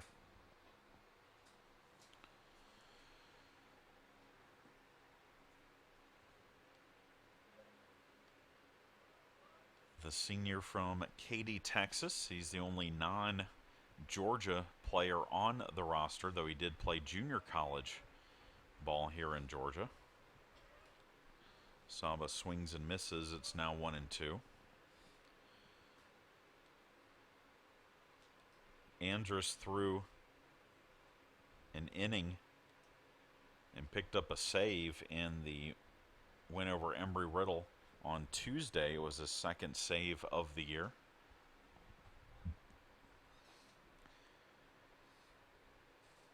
He threw 5 innings of 2 hits scoreless ball, walked 2, struck out 6 in the Pirates' 8-7 14-inning win over Young Harris here last Saturday. That really was his best outing of the year. Check swing on a pitch that was low, and Saba did hold up on his swing.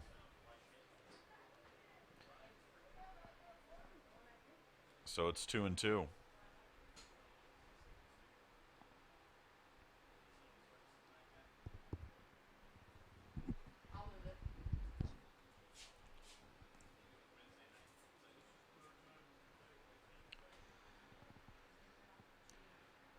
Two balls, 2 strikes. The pitch from Andrus. Runner goes. It's a strikeout. Throw down to second is not in time. Saba strikes out looking, but Jackson steals second. 4th steal of the game for the Braves. 10th of the weekend. And there's now 1 down for River Ryan, the shortstop.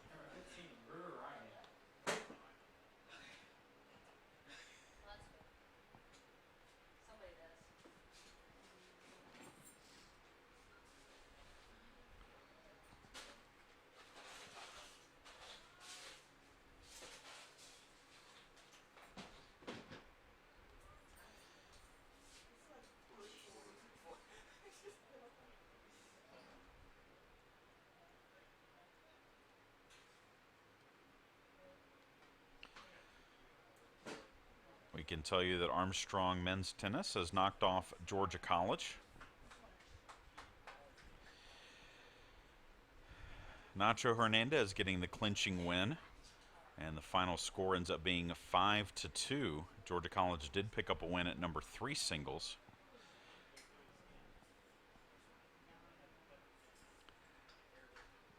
Swinging a pop-up foul, Stetson Smith ranges over,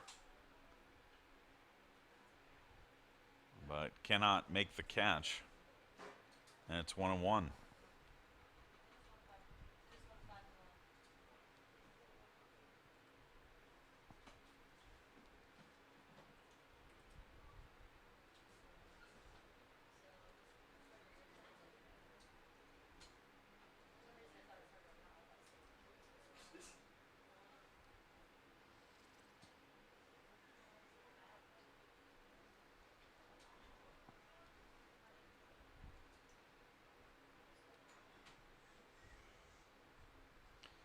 One pitch swung on and missed, and Jackson steals third without a throw.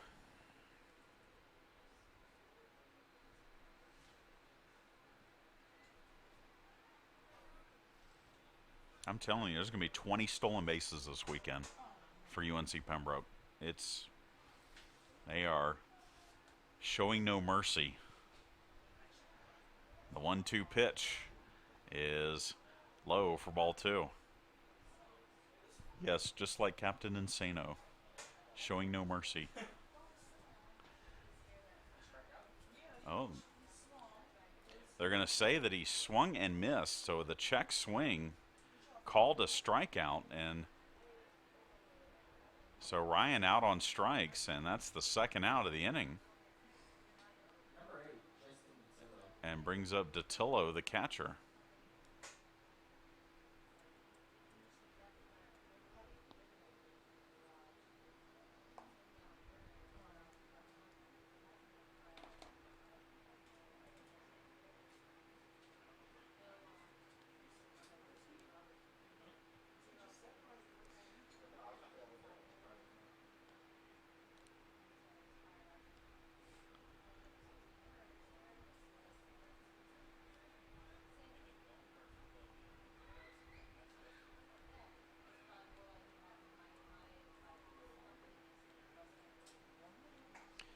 First pitch to Datillo, low for a ball.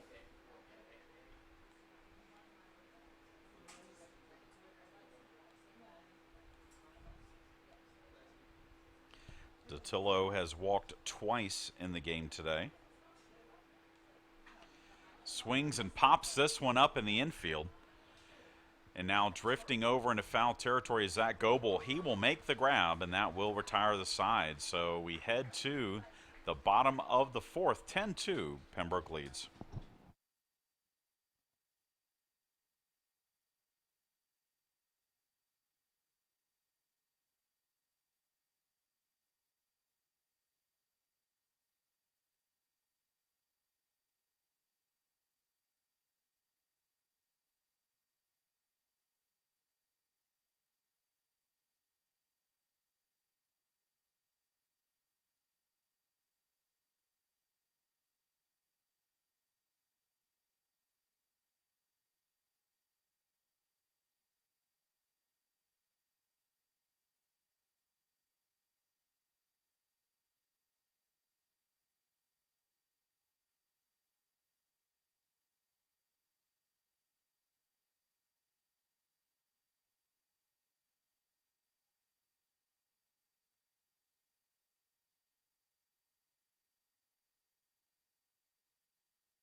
Chad Jackson back with you here at Pirate Field. Spencer Harvey, Mark Felton, Cal Young to face Kyle Boraski. Here in the bottom of the fourth, Harvey looks to pitch upstairs for ball one. Harvey drew a walk from Boraski to lead off the second inning and eventually scored what would be the second run of the game for the Pirates. At that point, it was a 4-2 contest, but it is now 10-2 in favor of the Braves. 10 runs, 9 hits for UNC Pembroke. 2 runs, 5 hits, 2 errors for Armstrong State. Boraski's 2-0 delivery to Harvey low for ball 3. And the senior from Guyton with a good chance to get on again to lead off an inning. Harvey came in defensively our last game here on Friday, went 2 for 2 with a pair of walks. So he draws a walk here. Number 26, Mark Felton.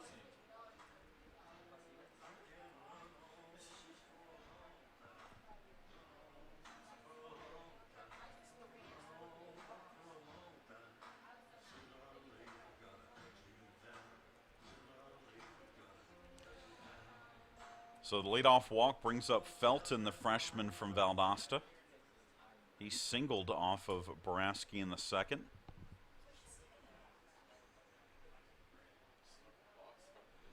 Jackson, who pinch hit last half inning, stays in the game for the Braves. He moves to left field, which is where he played yesterday.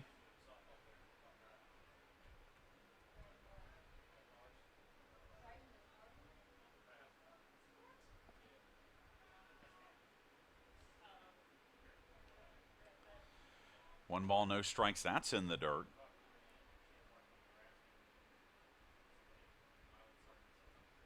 And so a quick trip to the mound, not only by the first baseman Balcom, but the shortstop Ryan.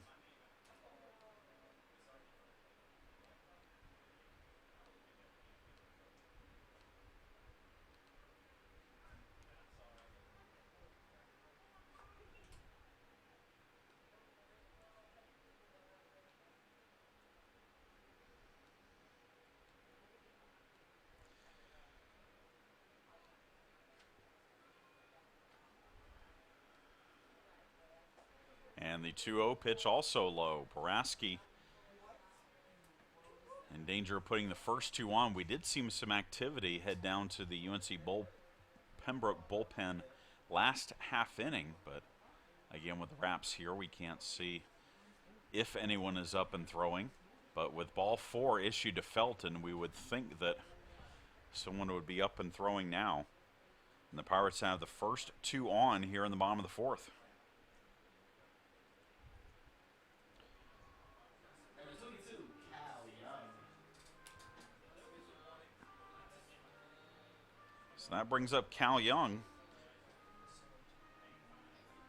And more activity from the Pembroke dugout heading down to the bullpen as the catcher DeTillo will talk things over with Boraski.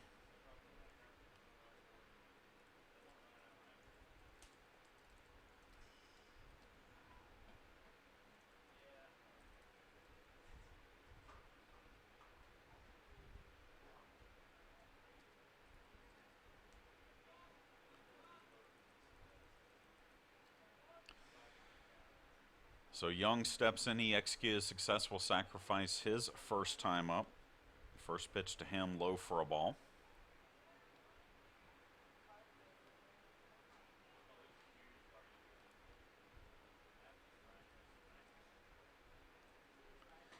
And that is a strike.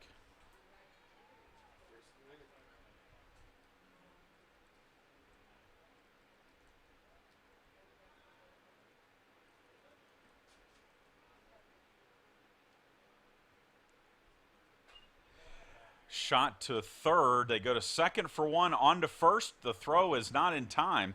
And then the ball actually gets away from the first baseman Balcom. So a run will score, and that makes it 10-3. So 1 out on the play, but an error allows a run to score for the Pirates. And it's 10-3. Number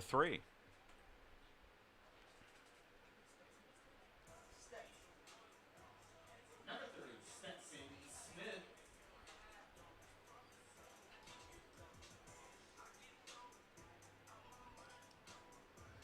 So with a runner on first, 1 down, 1 in, Stetson Smith will come to the plate. He drove in a run with a ground out to short in the second inning, again after going 3 for 5 yesterday with 5 runs batted in. He shows bunt, but takes a strike. That will pull Mobley in a little bit further at third base. 10-3 our score. Pirates with single runs in the first, second, and now the fourth. Pembroke with 2 in the first, 2 in the second, and 6 in the third. Pitches a strike. Datillo thought about throwing down to first, but thought better of it.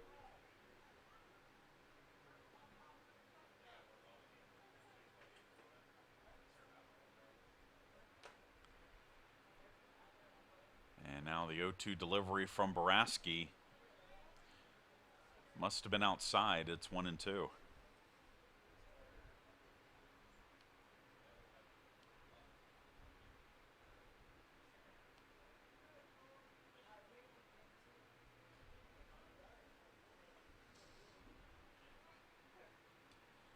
And a swing and a miss, strike 3. Stetson Smith out on strikes for the second out of the inning.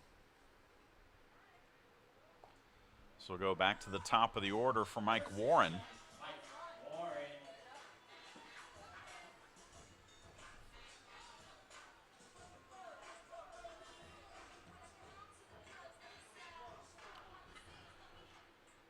Warren 0 for 2 with a ground out and a fly out, trying to extend his hitting streak. He's sitting on 27 games coming into today's contest. First pitch way high, though, from Baraski, and it's 1-0.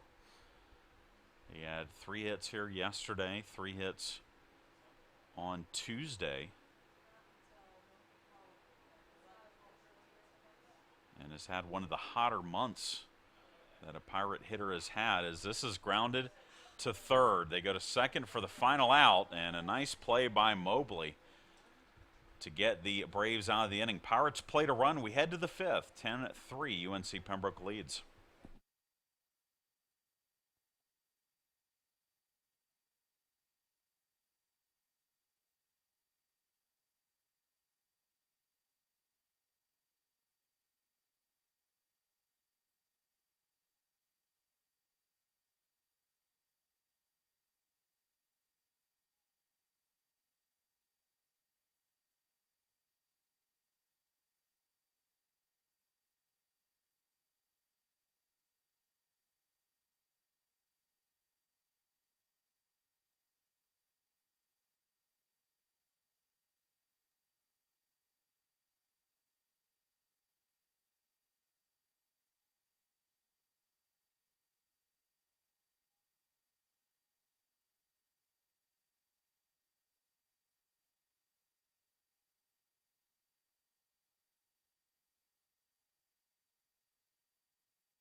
Top of the fifth inning here at Pirate Field. First pitch swinging as Nick Salisbury, the second baseman, and he singles through middle of the infield for his second hit of the game. And UNC Pembroke has the leadoff runner on here in the fifth.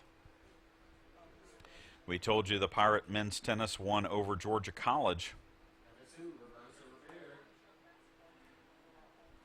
Who the Pirates will play is still up in the air. But Lander now has a 3-2 lead on USC Aiken as Roberto Rivera steps to the plate. Rivera is 2 for 2. He has driven in 3 runs on those 2 hits, and he swings and misses at the first pitch here for strike 1.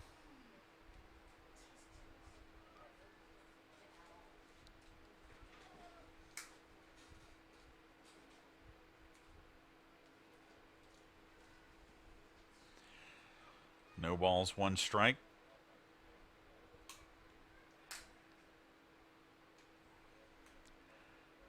Nick Andrus with the pitch. In the dirt, blocked by Felton. It's 1-1.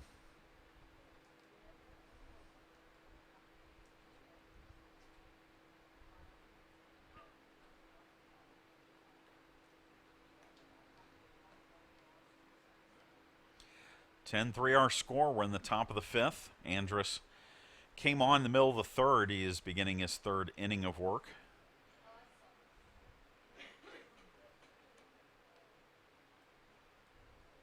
So far, Nick has thrown 1 2/3, given up 4 hits, 2 runs, but they were both unearned. Swing and a shot into deep right center field, and this is going to be extra bases for Rivera. He's going to dig for 3, and he will stand up at third base with a triple that will drive in a run and make it 11-3.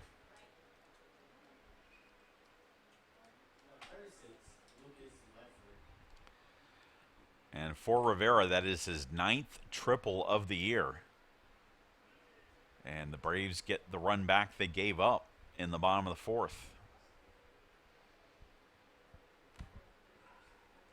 Now bring up Ledford.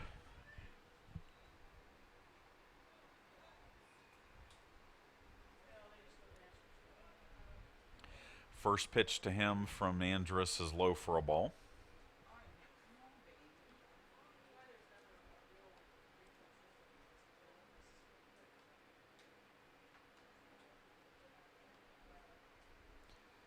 And then the next pitch is at the knees for a strike. And it's 1-1.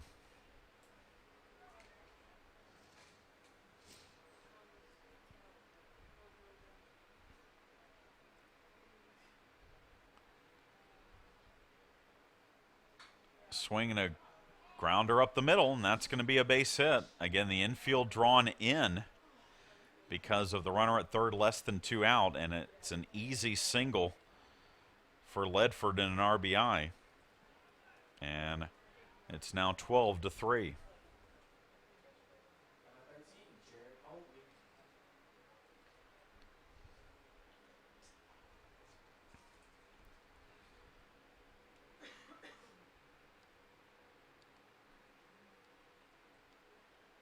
That brings up Mobley, who looks at a first pitch strike. Mobley singled in a run his last time up. He is 1 for 2.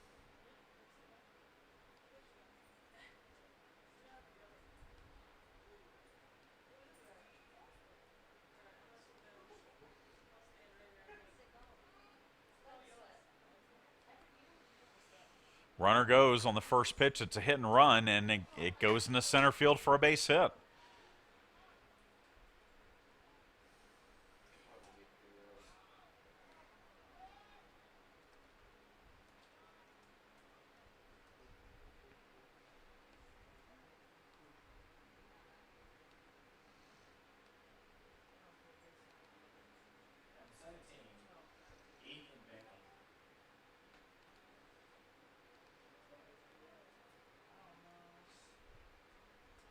So Balcom comes to the plate. 1 for 3. Flew out to left field his last time up.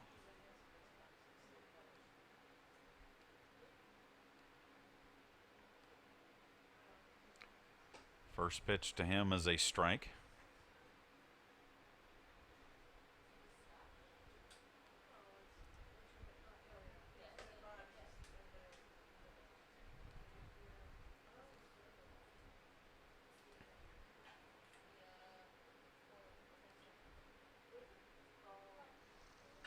Swinging a grounder to short, and Corley slides and knocks it down, but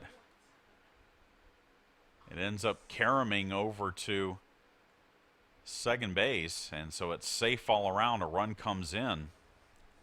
It's got to be a hit. And we're going to get a pinch, or no, this is Jackson, Luke Jackson, who came in last inning for Number 46, Luke Jackson. UNC Pembroke.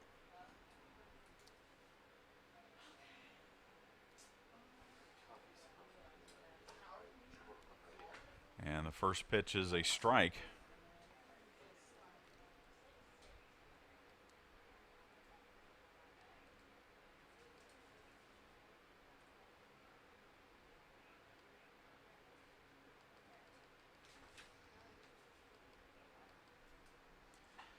And swinging a pop-up to second. Infield fly roll in effect as Cal Young will make the grab.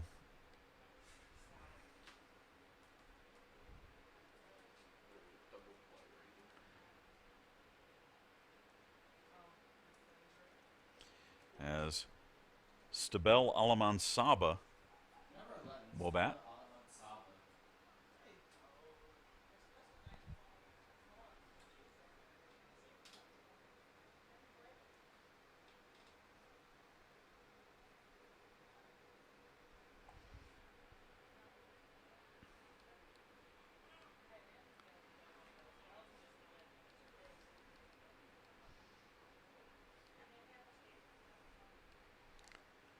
First pitch to Saba.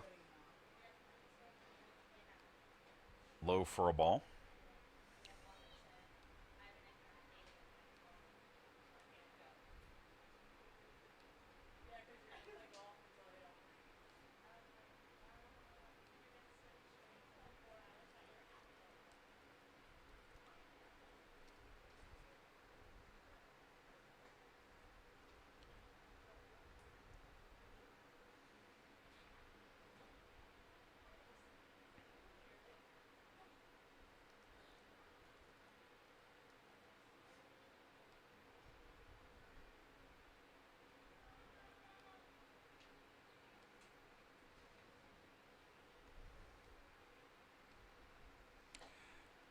Two-0 pitch swung on and missed. It's now 2-1 on Saba.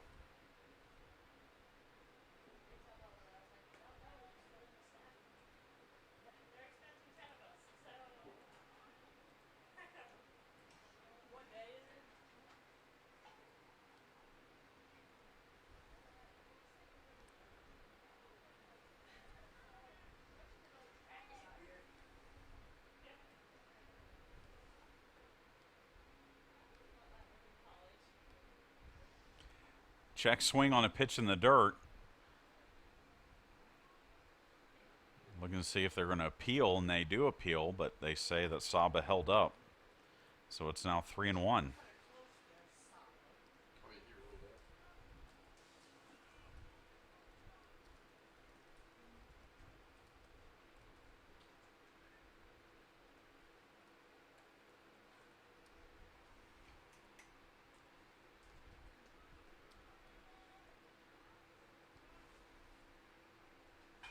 Swing and a fly ball, very shallow right field, and Cal Young runs it down for the Pirates for the second out of the inning.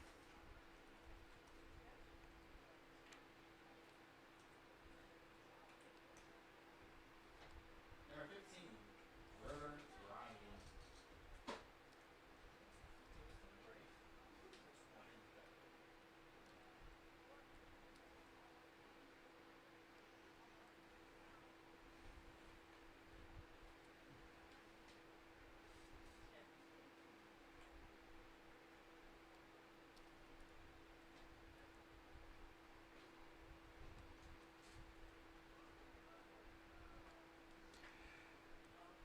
First pitch to River Ryan, the shortstop. Low for a ball. Ryan 1 for 3, singled in a run in the third inning.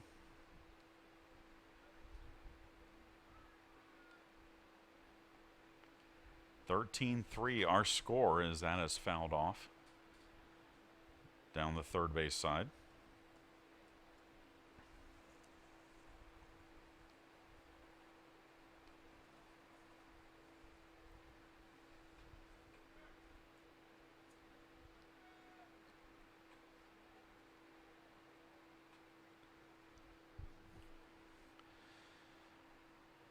Lander USC Aiken now tied up at 3-3 in men's tennis as this has popped up.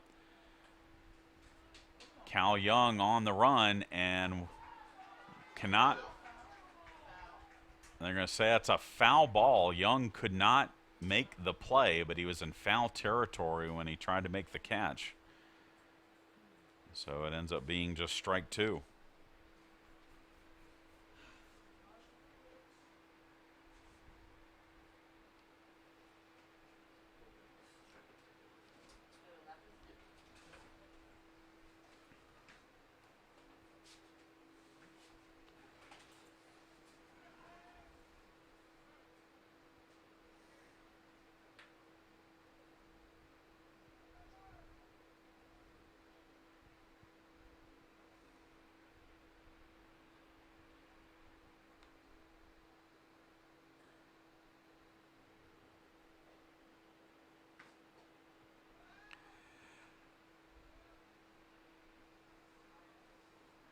Throw down to first after the pitch.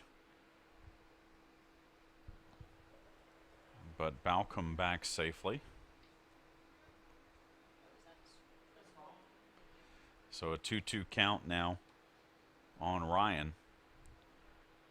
2 down in the inning, 3 runs in for the Braves. And this one is lifted into right field. Caleb Slaughter will make the catch, and that will retire the side. We head to the bottom of the 5th inning, 13-3, Braves lead.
Bottom of the 5th inning here at Pirate Field. 13-3 our score. UNC Pembroke leading. And Chandler Corley looks at a first pitch strike from Kyle Boraski.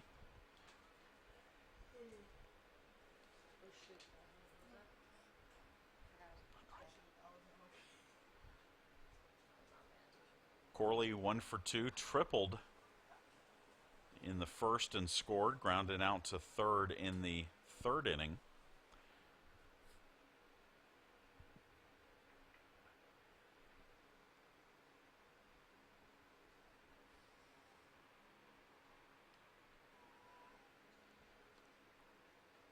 As the next pitch is in the dirt for a ball. Columbus State leads Augusta 5-4. They are in the 8th inning at Columbus.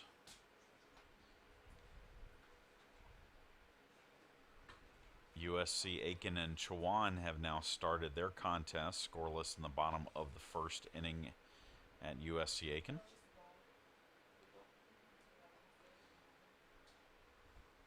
Two balls, 2 strikes. The pitch to Corley. Swung on and missed. Strike 3.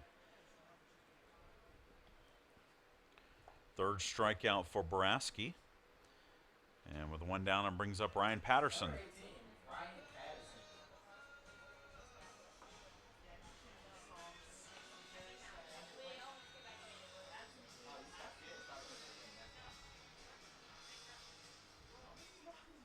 Patterson 2 for 2, drove in a run with a single in the 1st, singled in the 3rd.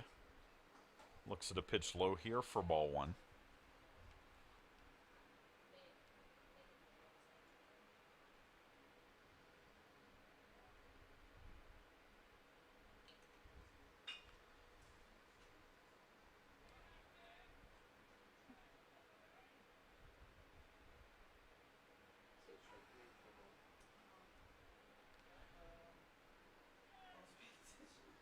Patterson fouls off the 0-1 pitch. And that next pitch is high.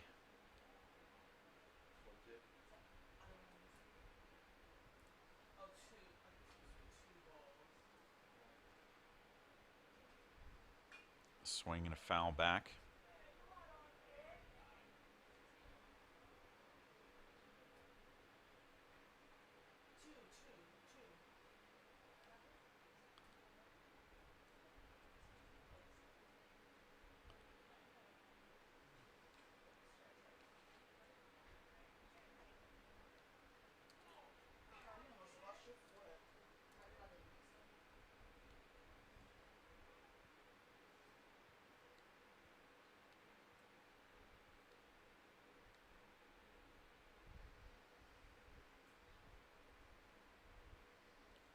Swing and a shot to short. Ryan throws over to first, and that's in time. Nice job by Ryan to wait on that high chopper. And there's 2 down here in the 5th for Goebel, 32, Zach Goebel. who is 1 for 2.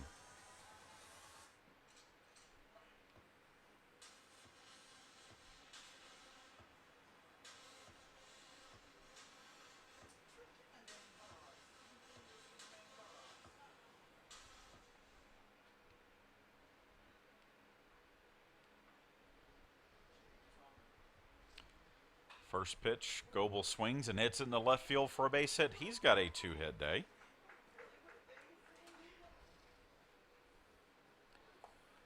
And it brings up Caleb Slaughter. Number 15, Caleb Slaughter.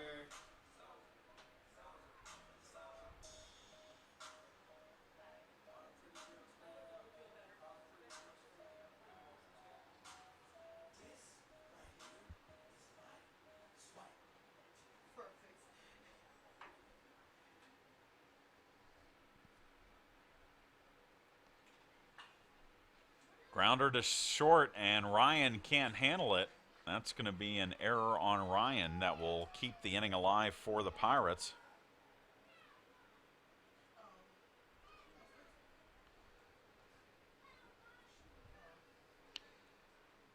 And it brings up Spencer Harvey, who has walked twice. Spencer Harvey.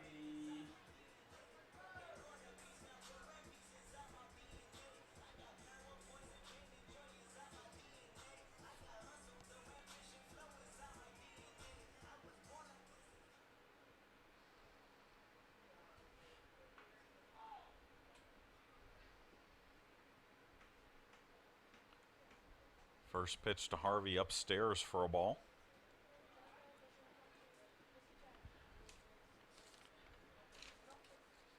Even though Harvey hitting just .220, he has picked up 4 walks this weekend, as that pitch is a strike.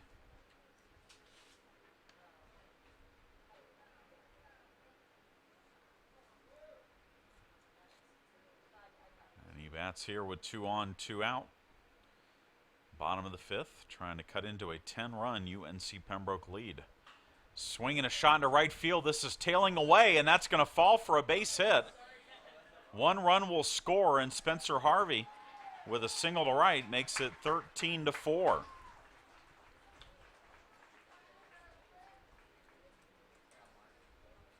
So the error on Ryan keeps the inning alive, and the Pirates take advantage on the 2-out RBI single by Harvey, and now Mark Felton will bat. Felton 1 for 1 with a walk and a single.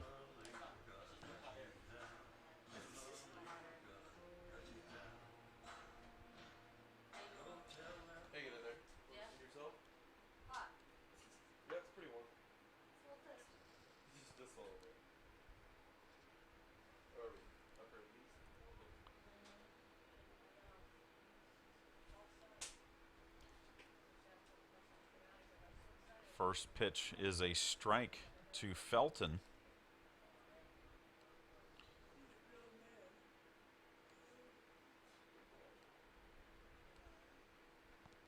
Runners at the corners, 2 down. Shot into left center field. This is going to be a base hit, and this is going to roll for a while. Rounding third and coming home is Harvey, but he is out at the plate, and Harvey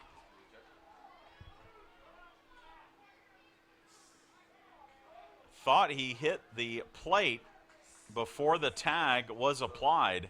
1 run does score, though, and we head to the top of the 6th. And actually, Harvey has now just been tossed out of the game. And so we'll sort it out when we come back. You're listening to and watching Pirate Baseball.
Chad Jackson back with you here at Pirate Field. Senior Spencer Harvey on senior day has been ejected from the game for arguing the out call at the plate. And so freshman Will Hodges will take over in left field for him as we head to the top of the 6th.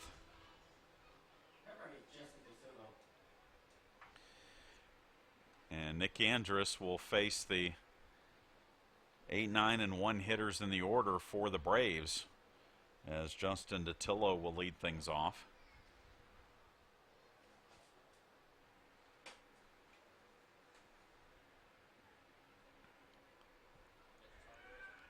"13 runs, 14 hits, 2 errors for UNC Pembroke, 5 runs, 8 hits, 2 errors for the Pirates." And DeTillo steps to the plate. He is 0 for 1. He has walked twice, but last time up he fouled out to first baseman Zach Goebel.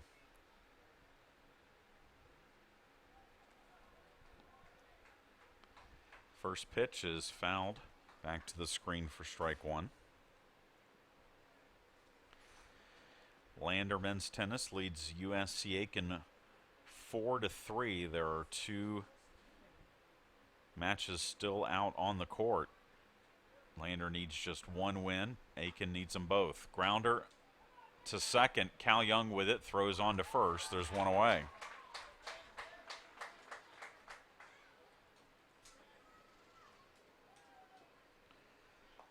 That'll bring up Salisbury. Number 1, Nick Salisbury.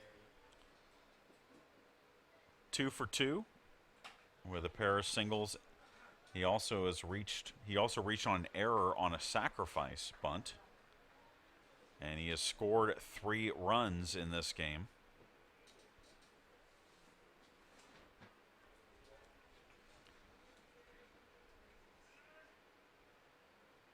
Andrus' first pitch, breaking ball strike. It's 0-1.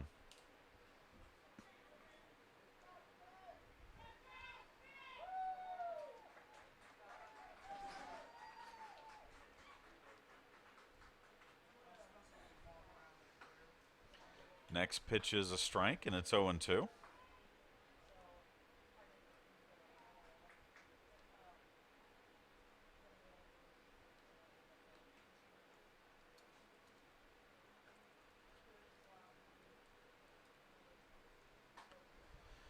And the 0-2 pitch outside for a ball.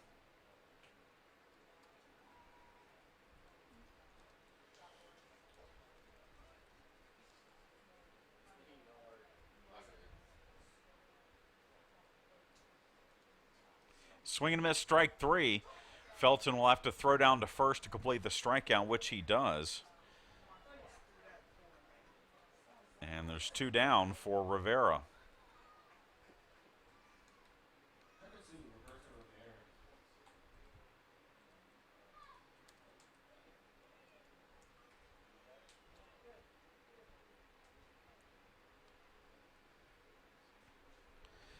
Rivera has been on base all 4 times he's been up today.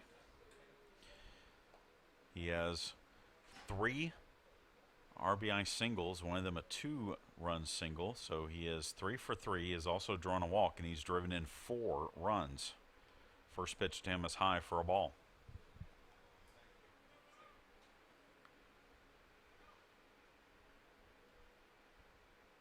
1-0 pitch. Hit into left field. That's a base hit. Rivera has a 4-hit day. Smith got a glove on it after he dove, but could not come up with it. Now we'll bring up Ledford, the left fielder.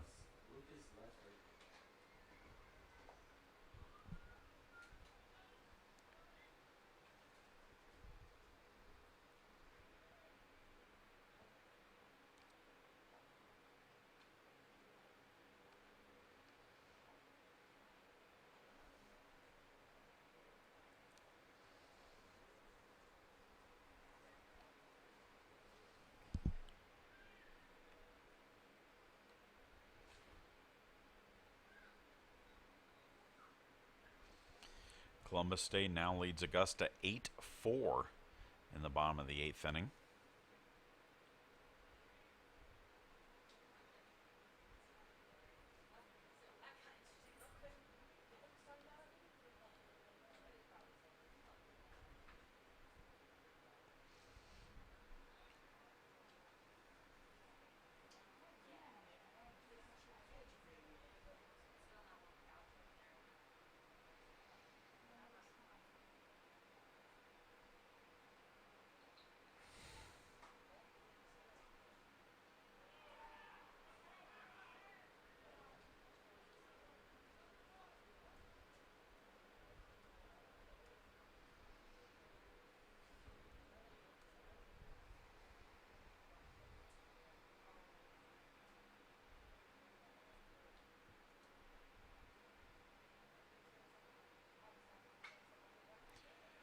Pop up into very shallow center field. Cal Young will make the grab, and that will retire the side.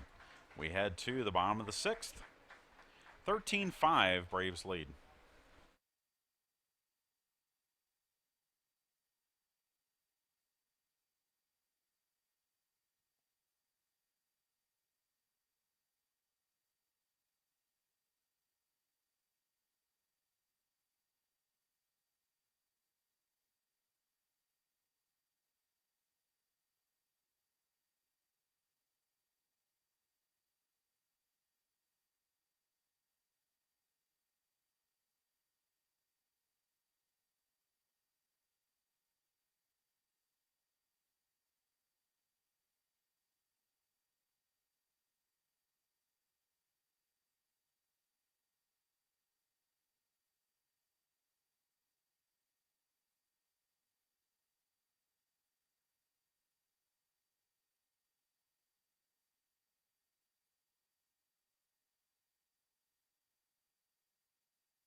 Chad Jackson back with you here at Pirate Field. Cal Young leads off the bottom of the 6th inning for the Pirates. He'll be followed by Stetson Smith and Mike Warren. And Lander has defeated USC Aiken, so the Pirates will take on the Bearcats tomorrow at 1 for a berth into the NCAA championships as Young pops this one up. Foul territory, that will fall. Lander clinches with a 6-2, 6-2 win at number 1 singles.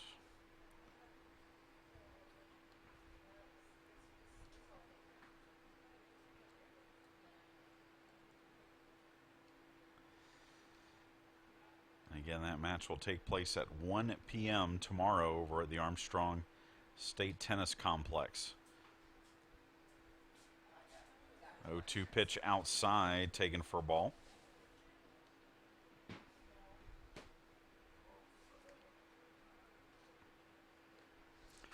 And then a swing and a shot down the left field line, but that will curve foul.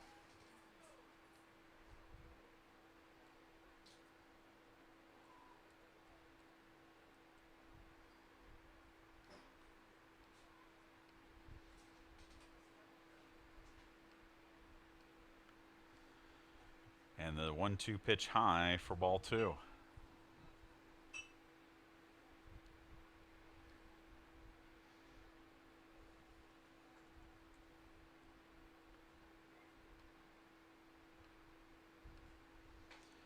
And that one well high.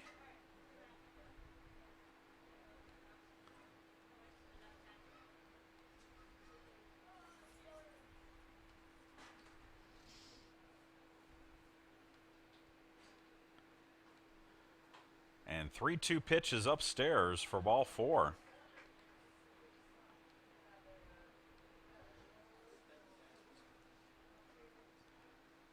So Cal Young draws a leadoff walk. And it brings up Stetson Smith. Number 3, Stetson Smith.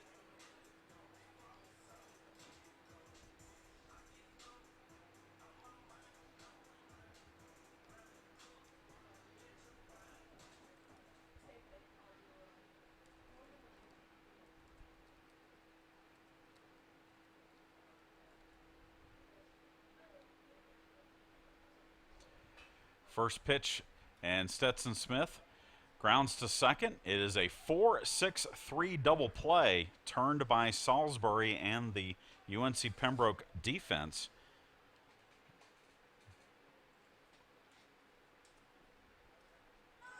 And there's quickly 2 down. Number 16, Mike Warren. And that brings up Mike Warren.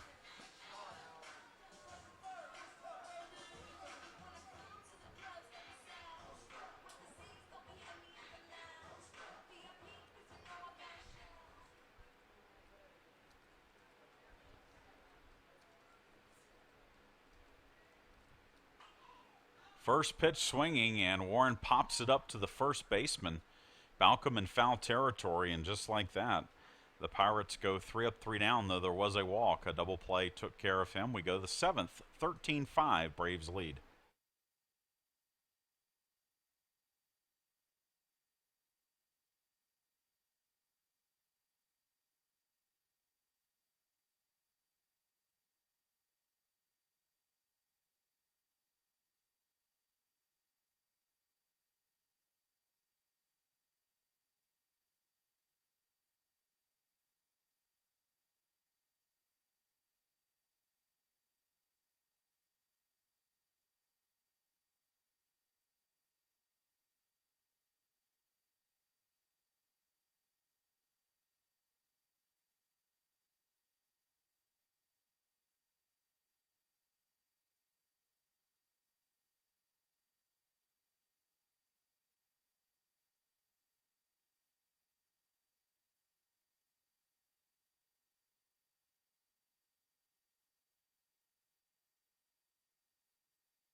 We head to the top of the 7th inning, and the new pitcher for the Pirates is senior right-hander Trey Roberts.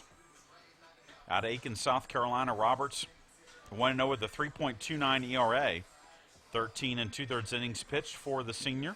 11 hits given up. He has walked 11, struck out 12. He pitched yesterday, but gave up a 2-run home run in his inning and 2/3 of action. And he will face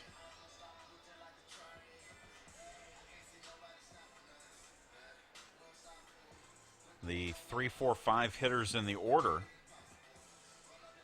for the Braves. Jarrett Mobley will lead things off. He is 2 for 3.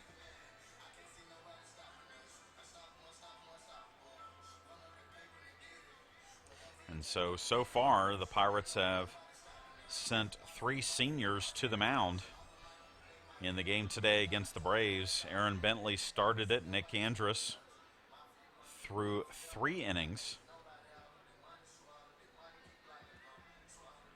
3.3 2/3 innings. Gave up 9 hits, 5 runs, 3 earned, walked 1, struck out 3.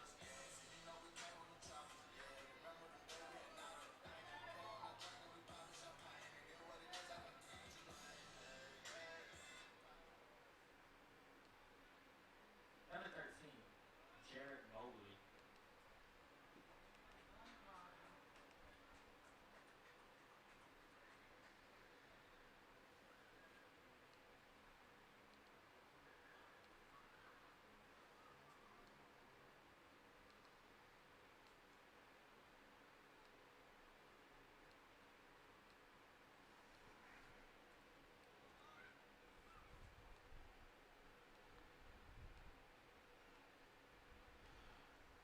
And Roberts' first pitch to Mobley is a strike.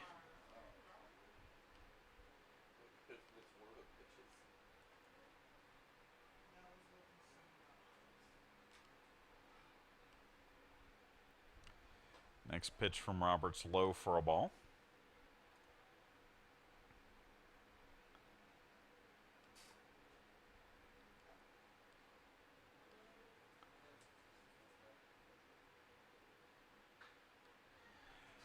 Shot into center field.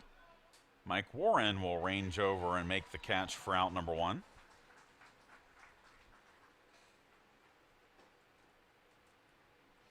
And that brings up Balcom, Number 17, Ethan Balcom. who singled in a run his last time up.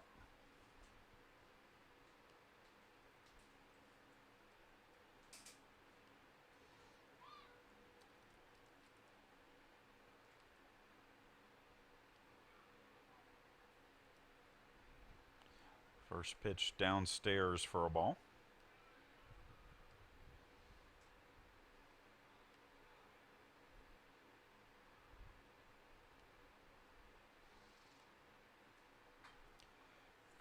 And then the next pitch is fouled off, so it's 1-1.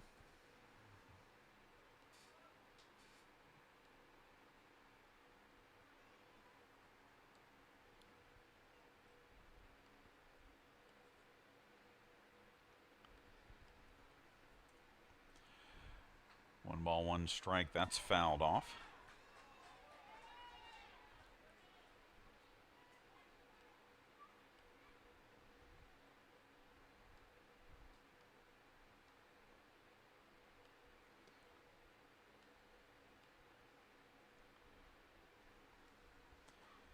And the 1-2 pitch upstairs for ball 2. Again, we'll be back with you here tomorrow for the final game of this series. 1 p.m. start between the Pirates and the Braves. As that pitch is in the dirt for a ball.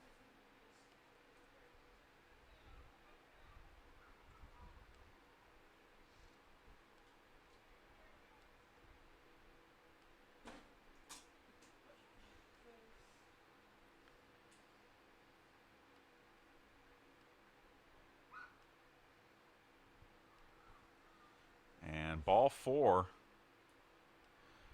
will send Balcom down to first base. It's a 1-out walk for UNC Pembroke.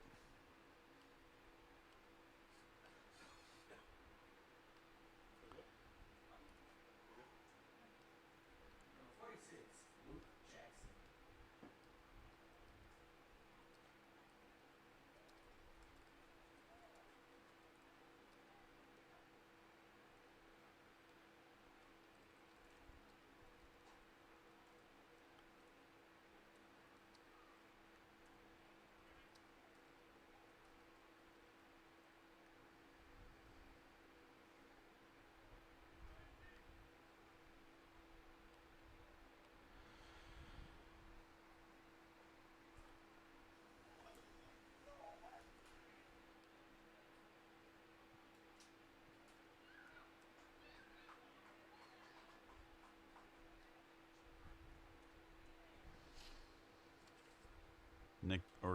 Luke Jackson at the plate, pitch in the dirt, so Balcom takes second on the wild pitch.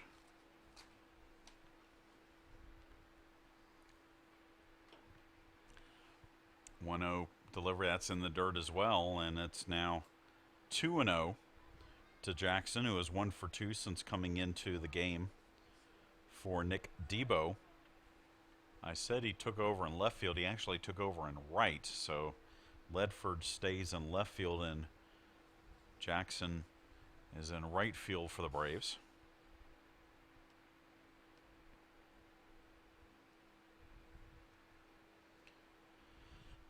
Two balls, no strikes. Roberts with the pitch. Swung on and miss. It's 2-1.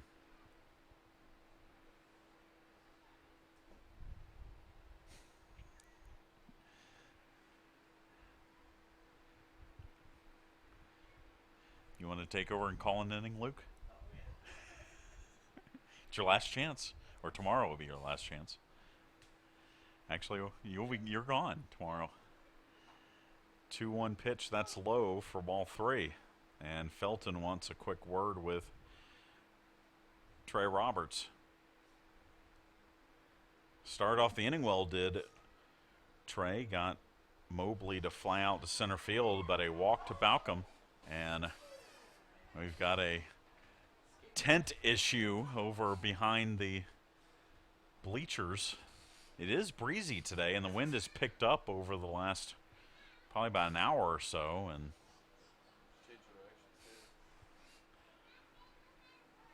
but Felton heads back behind the plate. 3 balls, 1 strike, the count.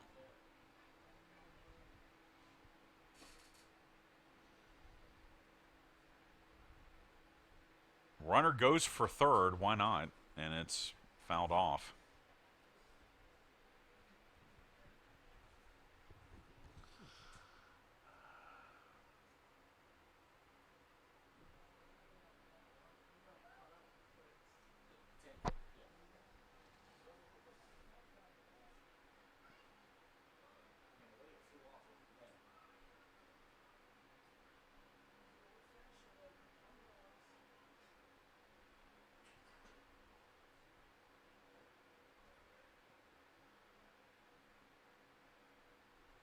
And the 3-2 pitch in the dirt for ball 4.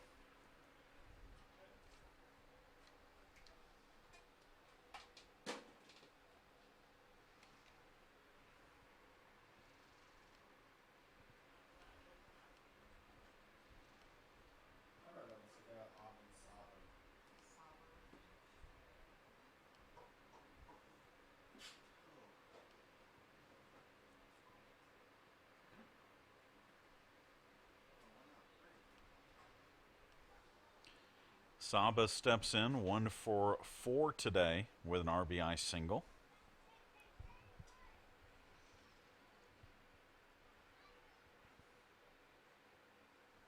First pitch gets away from Felton, and that will move the runners up.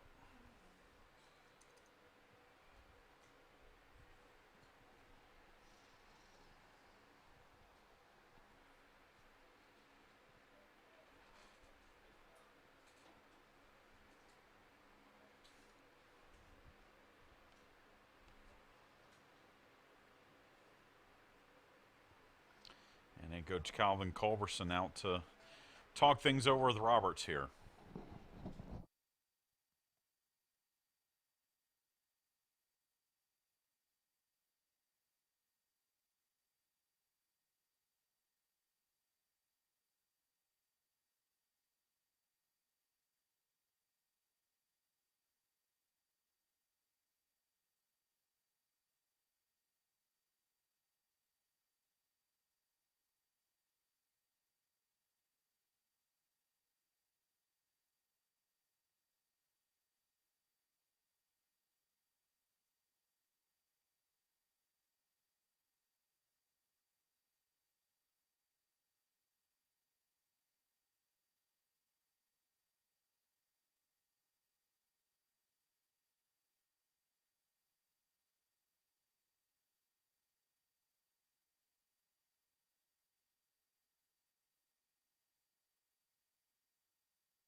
Chad Jackson back with you here at Pirate Field. We head to the bottom of the 7th inning, 13-5.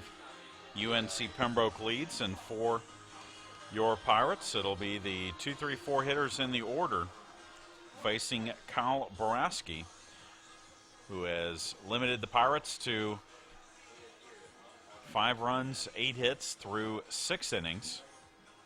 He has thrown 81 pitches, 51 for strikes. Only 2 of the 5 runs given up by Boraski have been earned. And Chandler Corley will step to the plate, 1 for 3 with a triple.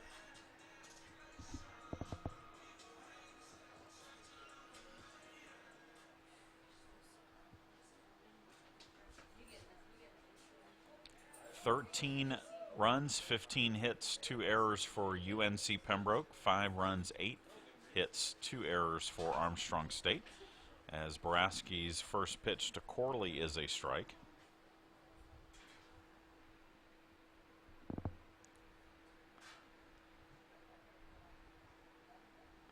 A 1 pitch popped up. The catcher DeTillo gives chase, but it hits foul behind the Pembroke dugout.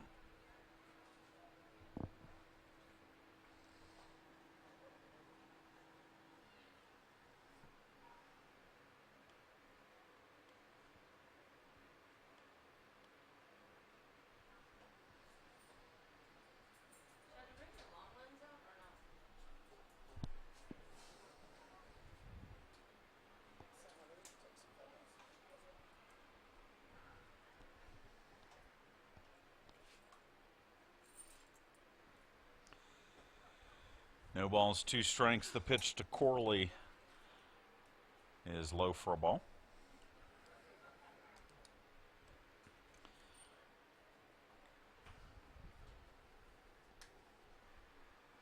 And then that one hits in front of the plate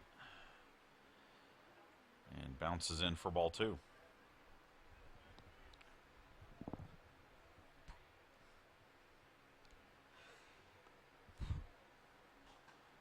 And the 2-2 pitch downstairs for ball 3.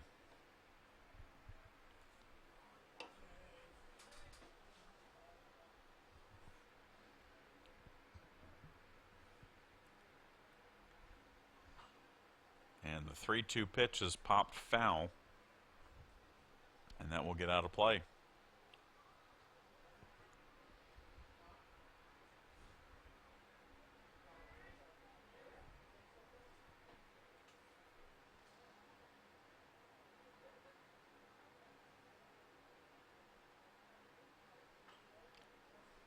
Again, Corley fouls off the pitch. Extended at bat for Corley here against Boraski, leading off the 7th.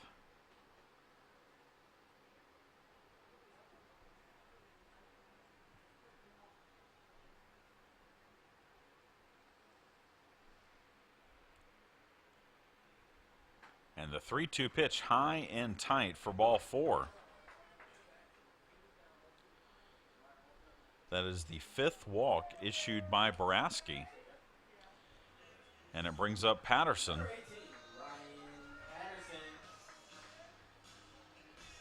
Patterson grounded out to short on a nifty play by River Ryan. He is 2 for 3.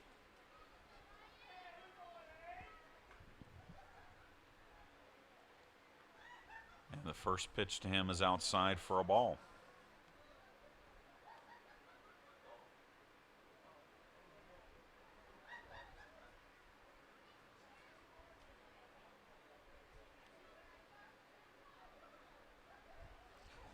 Next pitch down and away, and it's now 2-0.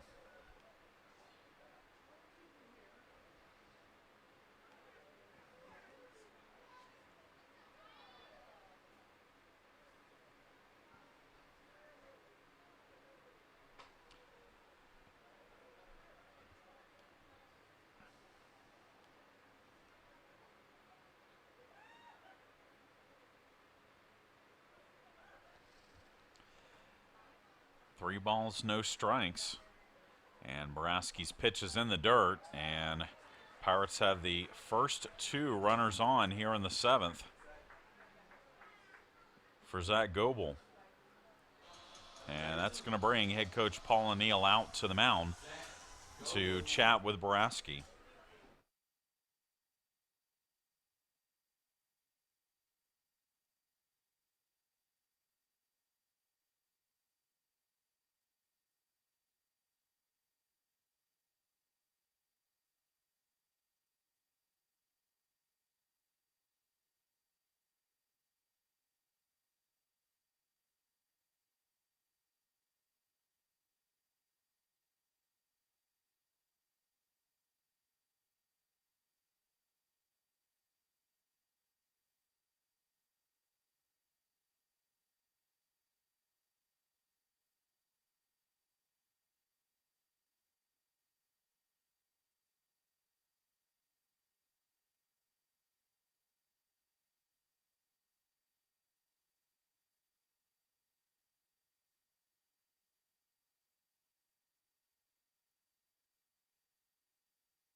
The new pitcher for UNC Pembroke is 6-foot junior right-hander Dale Masterson out of Williamstown, New Jersey. Masterson replaces Kyle Boraski. Masterson 2-0 with a 3.50 earned run average and 1 save. He's thrown 36 innings, given up 29 hits. He has walked 19, struck out 38, and he faces Zach Goebel with 2 on, nobody out, and delivers a first pitch strike to the sophomore first baseman. Goebel 2 for 3.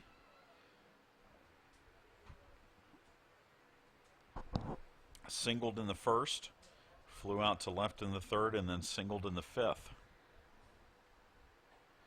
Next pitch is down and away, and it's 1-1.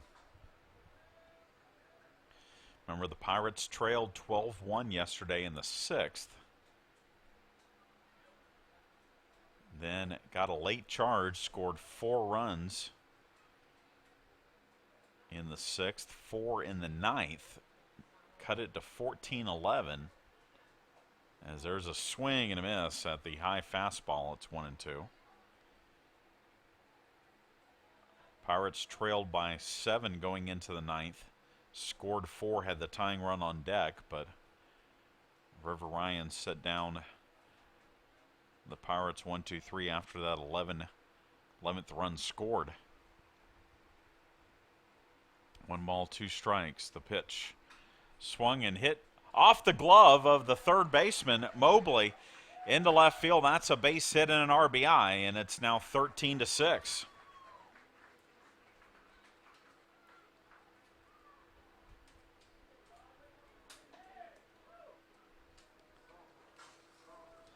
So Zach Goebel has a 3-hit day. And it brings up Caleb Slaughter.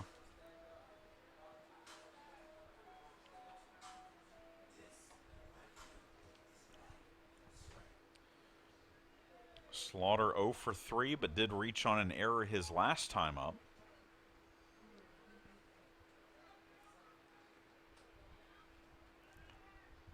First pitch bounces in for a ball.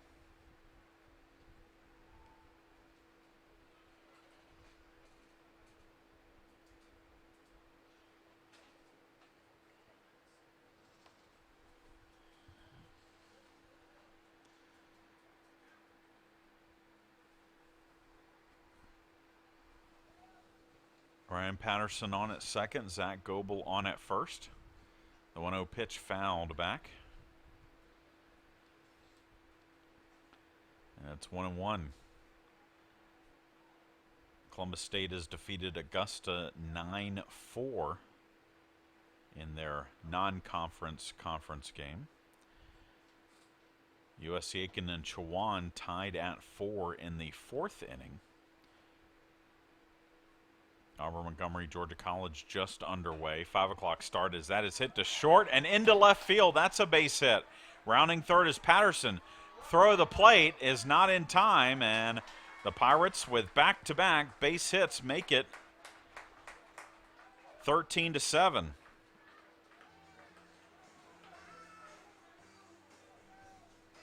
23, Will Hodges. And that will bring up Will Hodges, who will get his first at-bat of the day. The freshman from Guyton, Georgia, hitting .310, 11 doubles, 6 homers, 49 runs batted in. He came in to the game in the 5th inning when Spencer Harvey was ejected for arguing an out call at the plate. First pitch to him is high for a ball. Or excuse me, a strike. 0-1 pitch, that's low for a ball.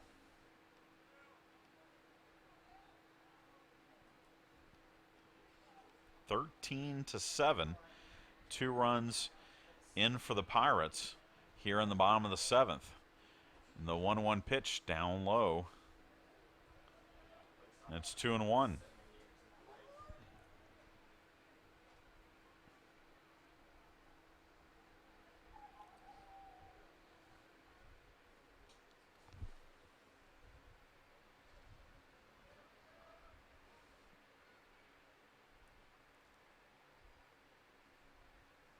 Swinging a high chopper to second, could be 2. On to second for 1, but then it was barehanded by the shortstop Ryan. His throw to first is high, so it's 1 out on the play, and the Pirates will have runners at the corners after the fielder's choice. Number 26, Mark Felton.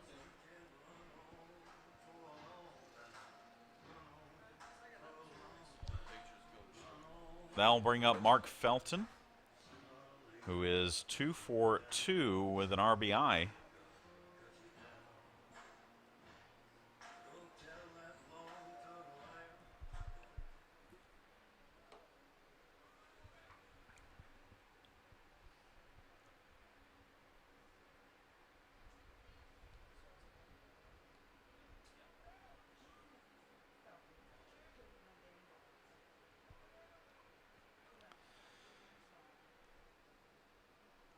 Masterson's first pitch to Felton is a strike.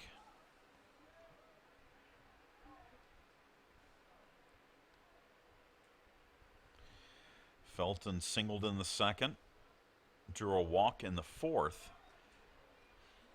and then he hit the double in the 5th inning that drove in a run, but then Harvey thrown out at the plate for the final out of the inning. As the 0-2 pitch is high. Felton now hitting .310 on the season after his 2 hits today.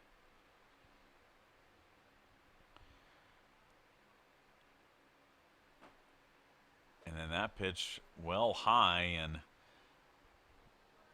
Datillo showing a little bit of frustration behind the plate in the location of that pitch. It was well high and inside, and with a runner on third, Dattilo doesn't want anything to get past him. As there's a shot into right field, that's going to be a base hit. Felton with a single to drive in a run. It's 13-8.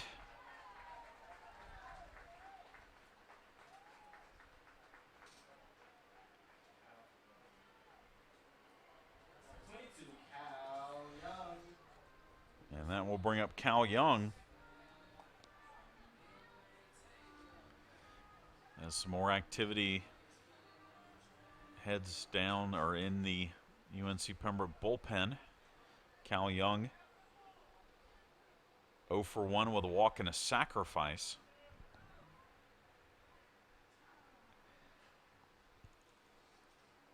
And Dattilo calls time to give some signals to the infield, again with runners at first and third.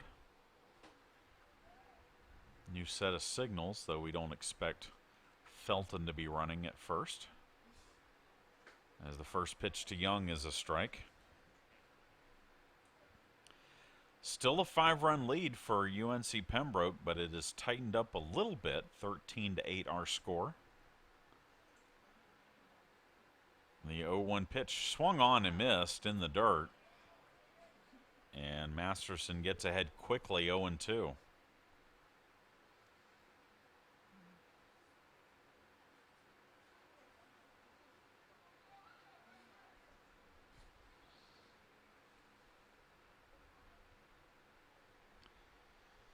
And the 0-2 pitch, a little bit outside. It's 1-2.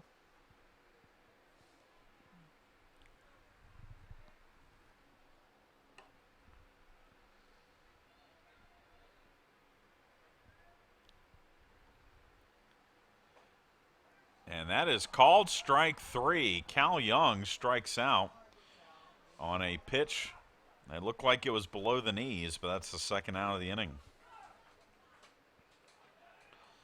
And I'll bring up Stetson Smith. Number 3, Stetson Smith.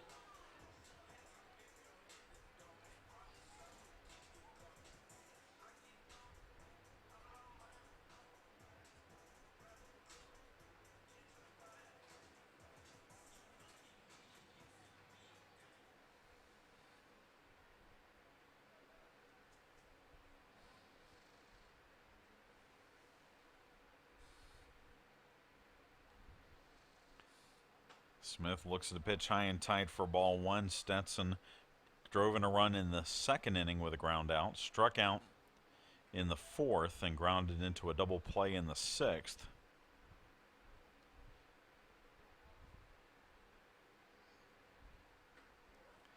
And the 1-0 pitch is at the knees.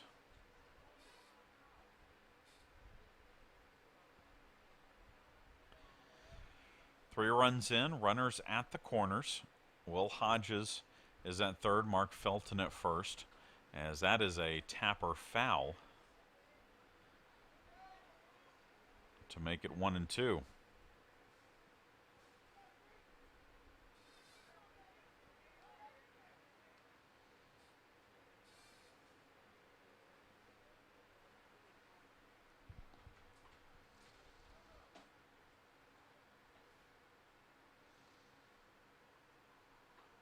And the 1-2 pitch outside for ball 2.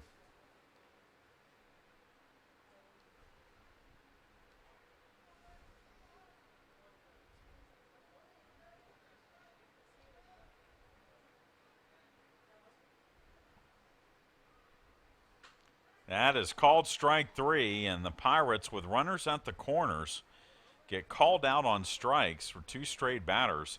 But they do plate 3. We head to the 8th. 13-8, UNC Pembroke leads.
We head to the top of the 8th inning here at Pirate Field.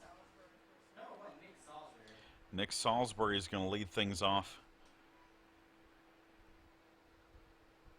for the Braves.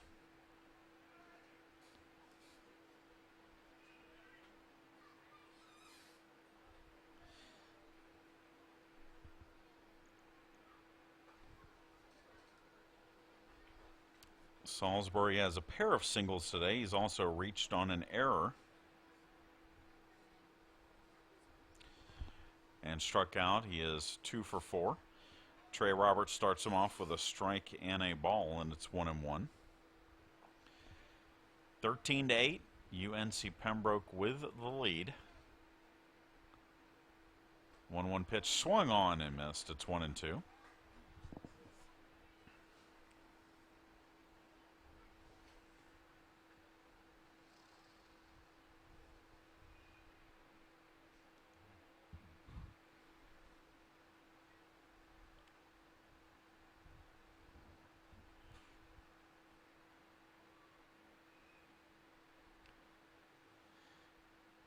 And the 1-2 pitch well high, taken for ball 2.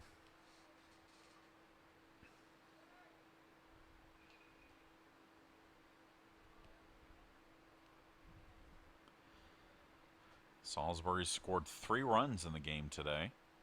And the check swing, they're going to say, he went around, and Trey Roberts picks up the strikeout for the first out of the inning, and it brings up Rivera, the center fielder. Rivera 4 for 4. That's pulled his average on the year up to 391. He has also driven in 4 runs and drawn a walk.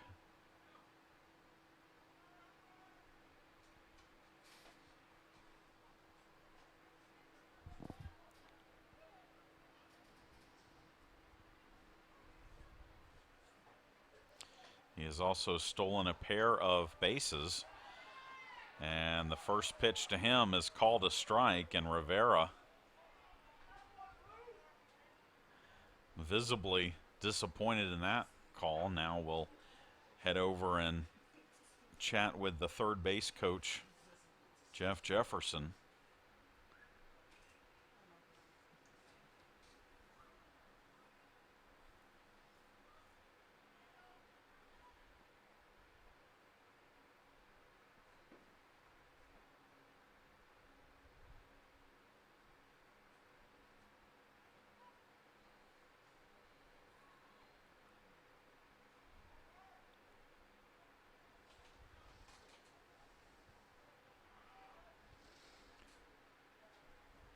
No balls, 1 strike. Roberts with the pitch. That is a strike. It's 0-2.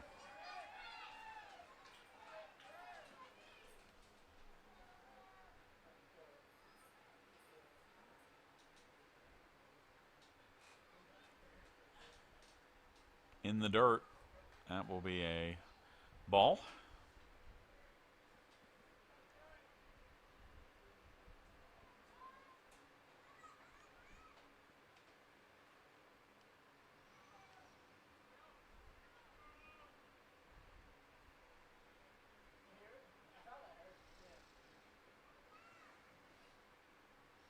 And a swing and a miss, strike 3, and Trey Roberts, to the delight of the Roberts family in the stands, has struck out back-to-back batters, and with 2 down, it brings up Ledford, the left fielder. Number 36, Lucas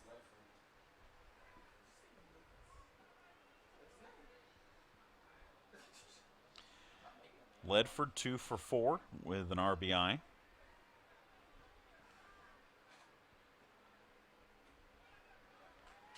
First pitch is a strike. Ledford's scored a pair of runs.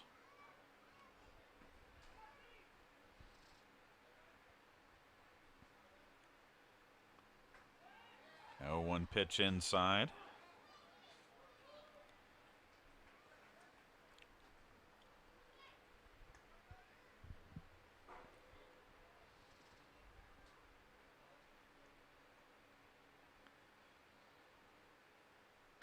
swing and a shot into left field. On the run is Hodges. And that's going to hit foul.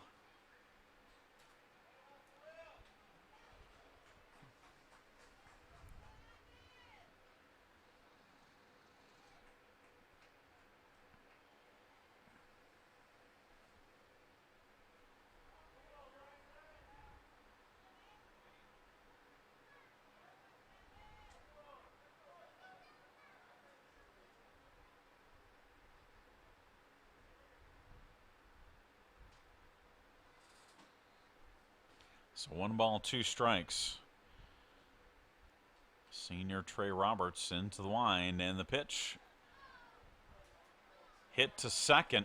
Cal Young will flip to first, and 3 up, 3 down go the Braves in the 8th. We head to the bottom of the 8th. Pirates trail 13-8.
Well, he's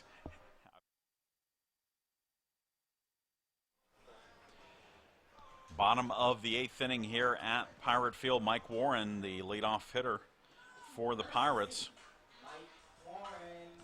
will step to the plate. He'll be followed by Chandler Corley, Ryan Patterson, as 13-8 is our score. But Pirates need to get something done here in the bottom of the 8th. Make it manageable in the 9th. Warren 0 for 4, fouled out to first base his last time up, and he looks at a pitch letter high for a strike. It's 0-1.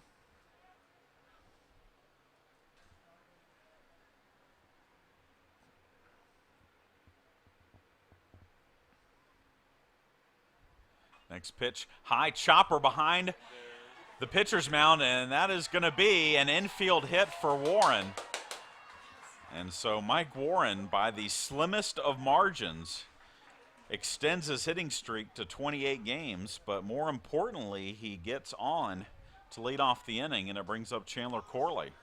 Number 7, Chandler Corley.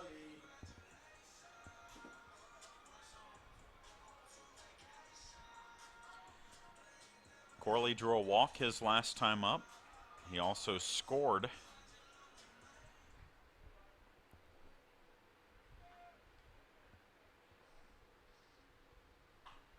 Pops up the first pitch here in foul territory. Balcom will call for it and make the grab for out number 1. So with 1 down, it brings up Ryan Patterson. He also drew a walk his last time up. He is 2 for 3.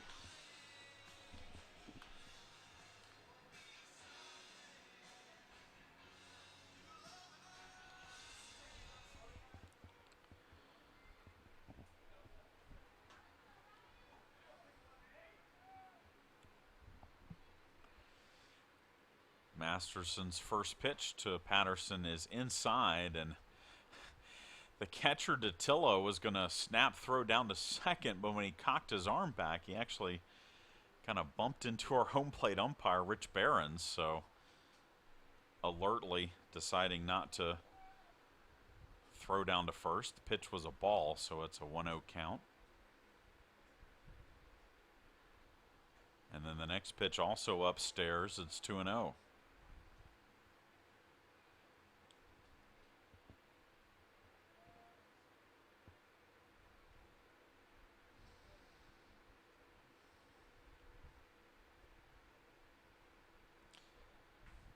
That 2-0 pitch hit into right field, and that's going to be a base hit for Patterson. He has a 3-hit day.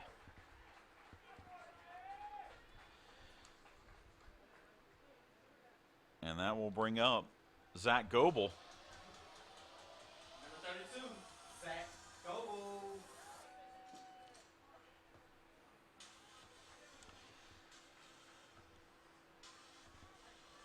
Goebel drove in a run with a single his last time up. He is 3 for 4 today.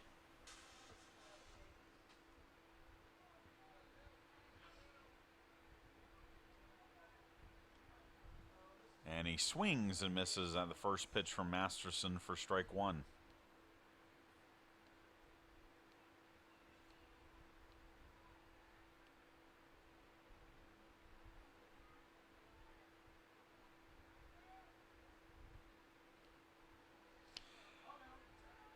Throw down to second. Warren had strayed a little bit away from second, but he's able to get back in time.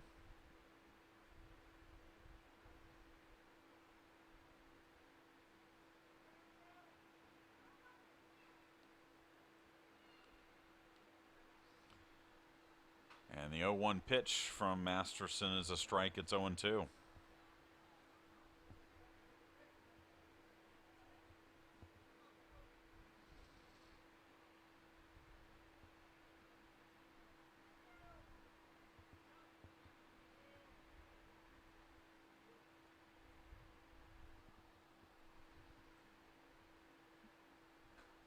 And the 0-2 pitch outside for ball one.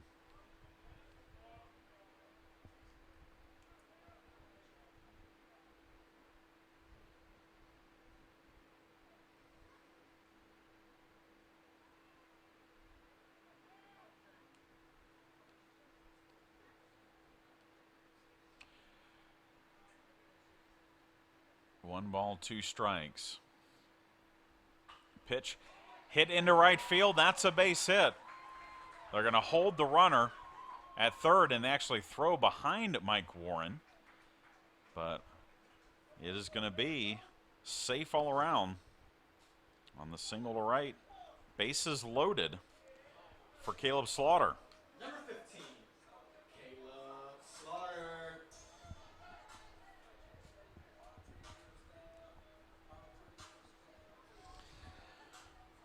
Slaughter had a bad hop single into left field his last time up. He is 1 for 4. He has reached on an error, struck out, and hit into a fielder's choice in his other at-bats. But a big opportunity here for the Pirates. And the first pitch is low and away for ball one.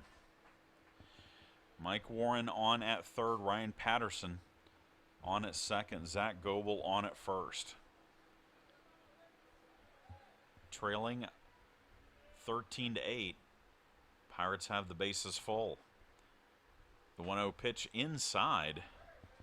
And it's 2-0, and Datillo wants a quick chat with Masterson.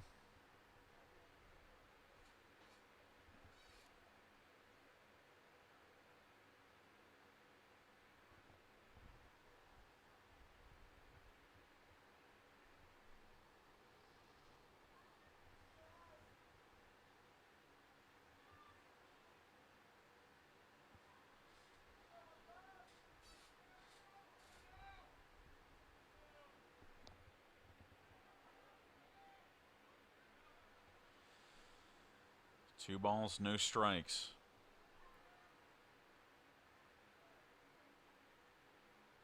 The pitch, swing and a miss. And it's 2-1.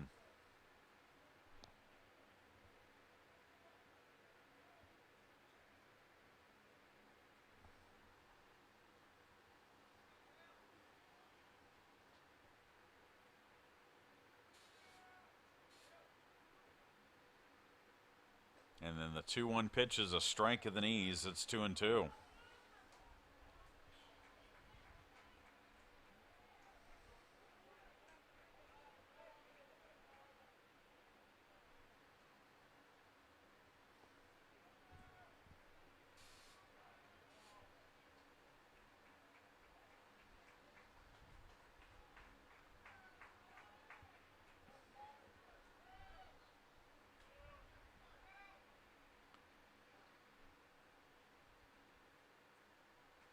And a inside out late swing and a miss. Slaughter decided at the very last moment to swing at that pitch, and he could not make contact. That's out number 2, but it brings up Will Hodges. freshman Will Hodges.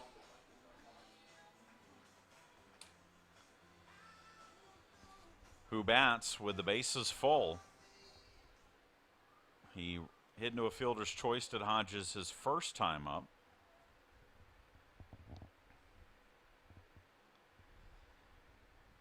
And the first pitch to him was swung on and missed for strike 1.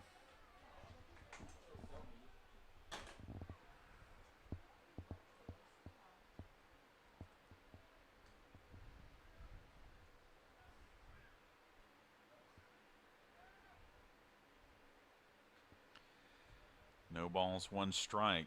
The pitch popped foul out of play down the right side. But Masterson gets ahead of Hodges 0-2.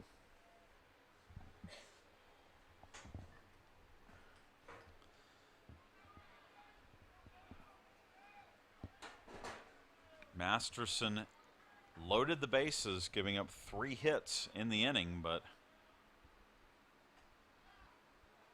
now trying to get out of the jam as that pitch is low and outside. Facing the freshman Hodges, who was only in the game for the Pirates because Spencer Harvey was ejected.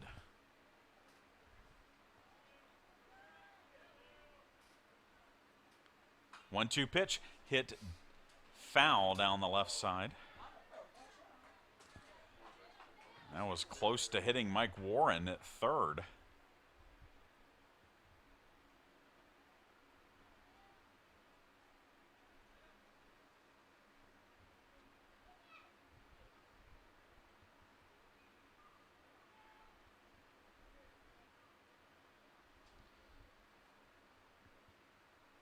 And again, the 1-2 pitch, but this one high and outside. It's 2-2.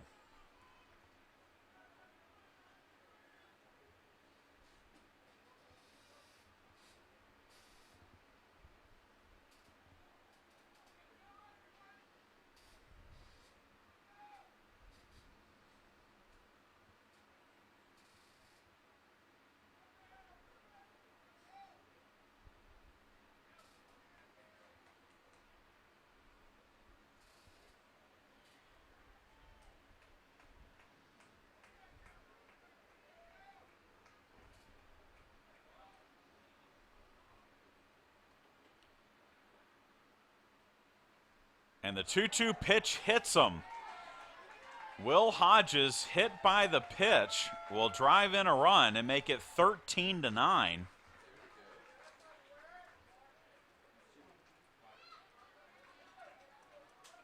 And that brings up Mark Felton.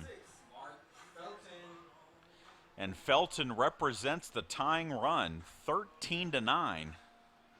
And bases full of Pirates.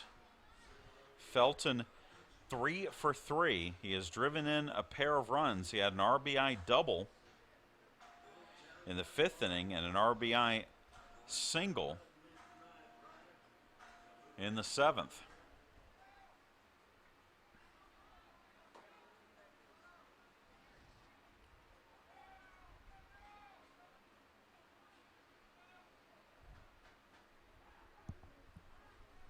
And time called by Felton.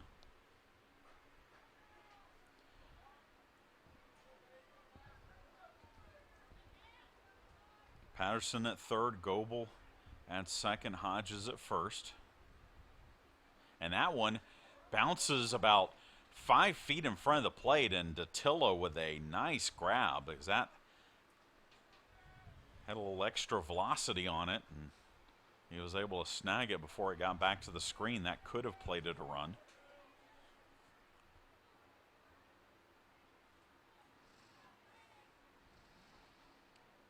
And now we're going to get a visit to the mound from UNC Pembroke here, as again the tying run is at the plate.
Meeting on the mound is done, and Masterson will go back to work against Felton. The first pitch to him bounced a few feet in front of the plate, so it's a 1-0 count.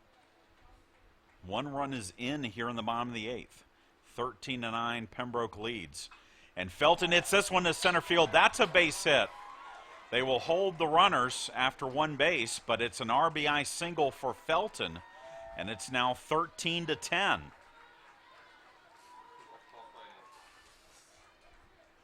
22, Cal Young. And that brings up Cal Young. And that is going to be it for Masterson, as UNC Pembroke is going to make a pitching change. We'll tell you about the new pitcher when we come back. You're listening to and watching Pirate Baseball.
The new pitcher for UNC Pembroke is Hank Simpson.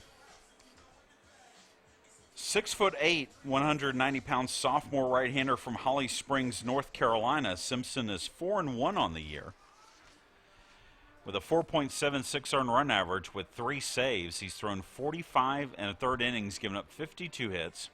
He has walked 11, struck out 33. He replaces Masterson, who went 1 2/3, gave up 7 hits, 3 runs, struck out 3. All 3 runners on base are Masterson's responsibility, and Cal Young bats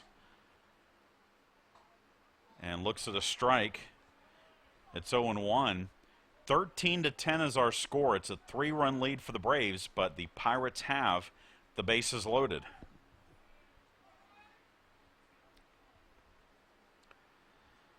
On the 0-1 pitch, well high outside, it's 1-1.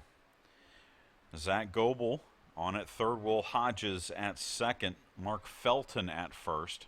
The Pirates have scored 2 in the inning, a bases-loaded hit batsman and a bases-loaded RBI single by Felton. And the 1-1 pitch, that is a strike. It's 1-2. And the crowd does not like that call, and Cal Young wants to talk things over with assistant coach Brian English here.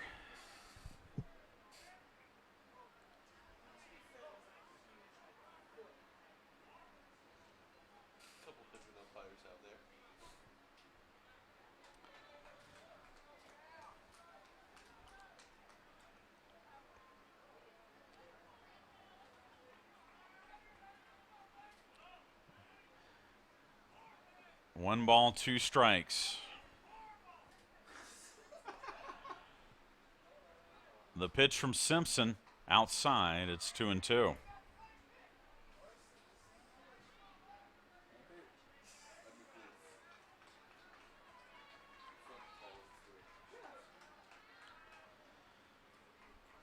The 2-2 delivery. It swung on and missed, strike 3, and that will be the end of the inning. But the Pirates played 2. We are headed to the 9th here at Pirate Field. 13-10, UNC Pembroke leads.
We head to the top of the 9th inning here at Pirate Field.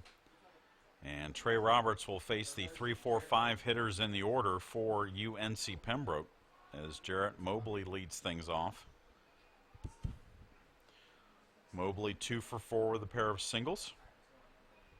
By the way, each team with 15 hits in this game. Each team has also left 10 runners on, as the first pitch from Roberts is well high for ball one. Roberts has thrown 42 pitches, 21 for strikes. He has worked 2 innings, not given up a hit, but he has walked 3 and struck out 3. The 1-0 pitch inside for ball 2.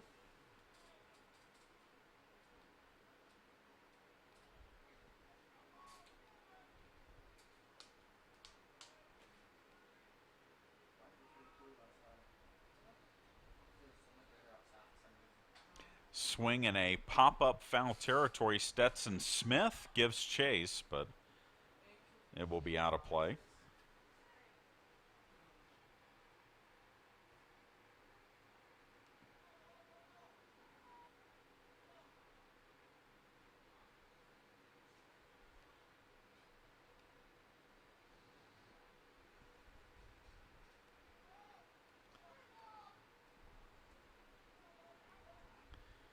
And the 2-1 pitch is in the dirt. It's 3-1.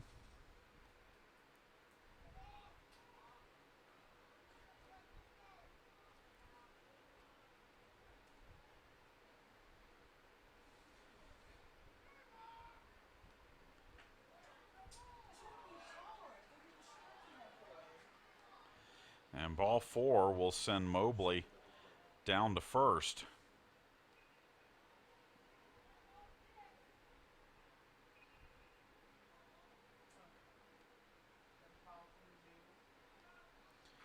And head coach Calvin Culberson out to talk things over with Roberts here. And we may have a pitching change, and we do. We'll tell you about the new pitcher when we come back. You're listening to and watching Pirate Baseball.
The new pitcher for the Pirates is redshirt senior Nathan Ward, making his 18th appearance of the season.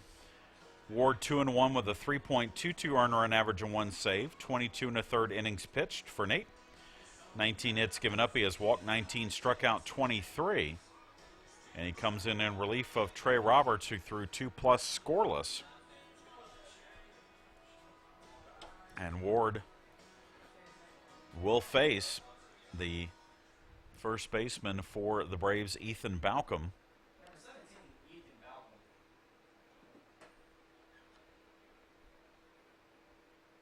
who walked his last time up. He is 2 for 4 officially, though he has been on base 4 times today.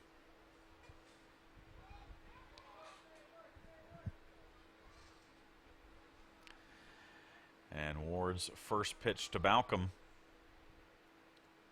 is a letter high strike. It's 0-1. Ward out of Richmond Hill High School. Played his freshman year in the outfield. Was a 2-time Peach Belt Freshman of the Week honoree, but moved to the mound almost exclusively as a sophomore. As this is bunted foul down the third base side by Balcom. It's 0-2. Just trying to catch the Pirates napping. Not expecting it, but it's now an 0-2 count.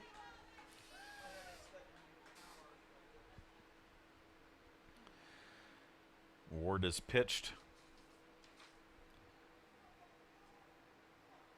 in now 43 games in his career as a Pirate. The 0-2 pitch swung on and missed, strike 3, and so Ward strikes out Balcom to start his outing, and it brings up the right fielder Luke Jackson. Ward 6-3 in his career, a 3.39 earned run average. Coming into this outing, he's thrown 69 innings in his career, given up just 60 hits, and he has struck out 73 batters in those 69 innings of work.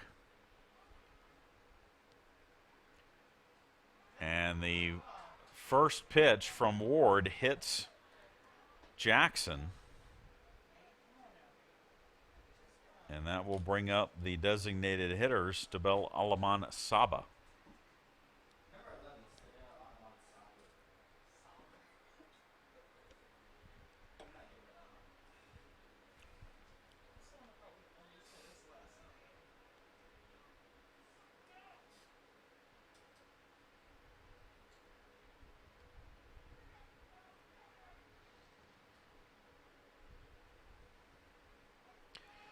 Saba strikeout victim his last time up. He is 1 for 5. First pitch to him here from Ward is a strike.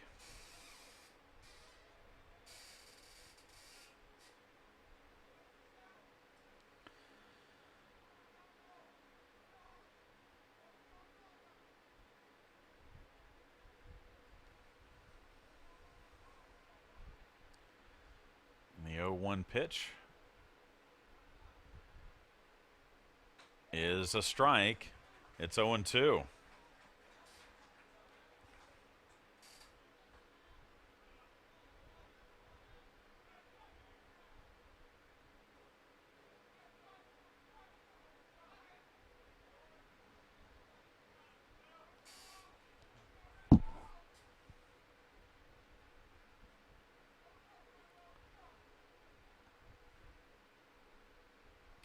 And the 0-2 pitch hits him.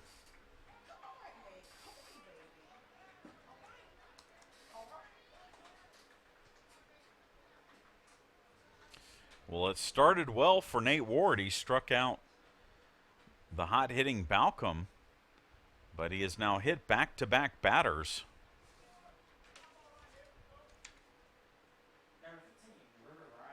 And Ward had only hit one batter all year before today. There's a pinch runner at first base for Saba. Can you see the number?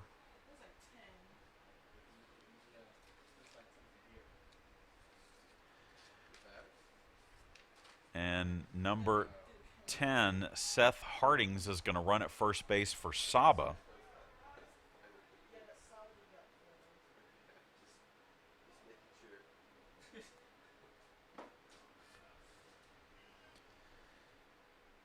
And Nate Ward will now go to work on the shortstop, River Ryan.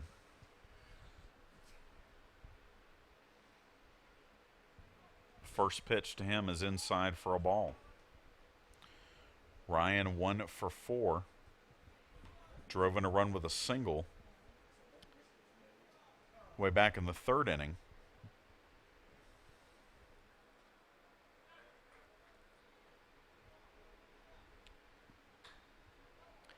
And this is hit to left field.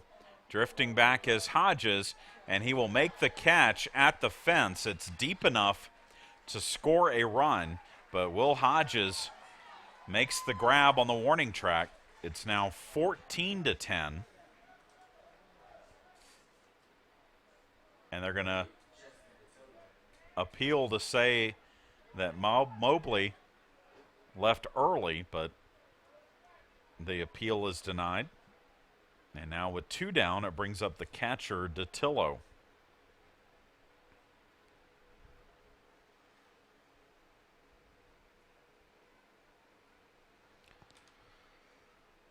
DeTillo 0 for 3. He has drawn a pair of walks today.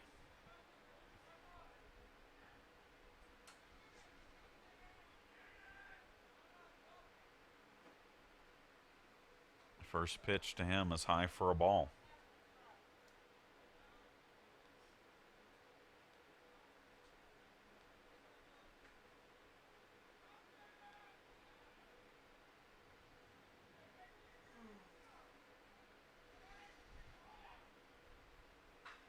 Swing and a shot to second, and Cal Young will flip it to Chandler Corley covering at the second base bag, and that retires the side. We head to the ninth, bottom of the ninth, here at Pirate Field. 14-10, UNC Pembroke leads.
Chad Jackson back with you here at Pirate Field. Senior Day has come down to the bottom of the ninth, and the Pirates, who scored 4 runs in the ninth inning yesterday, trail by 4 here in the ninth today. 14-10 is our score. 14 runs, 15 hits, 2 errors for UNC Pembroke. 10 runs, 15 hits, 2 errors for the Pirates, and Stetson Smith will lead things off, facing Hank Simpson.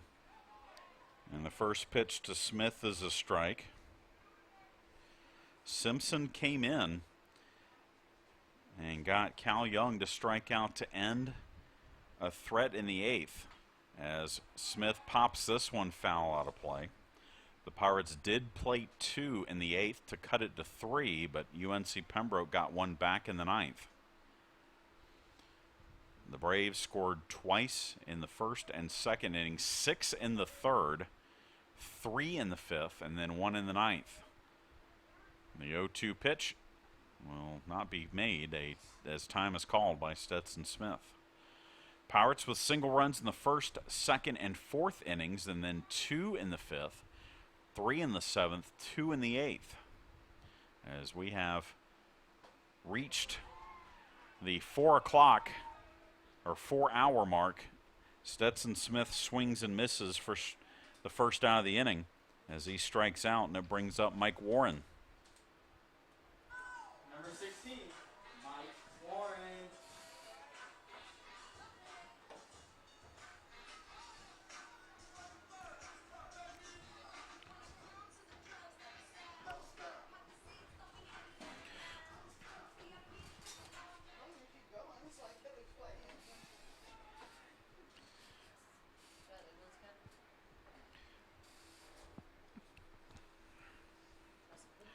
Warren looks at a first pitch strike from Simpson. He singled his last time up to extend his hitting streak to 28 games. He is 1 for 5 on the day. And the next pitch is high for a ball.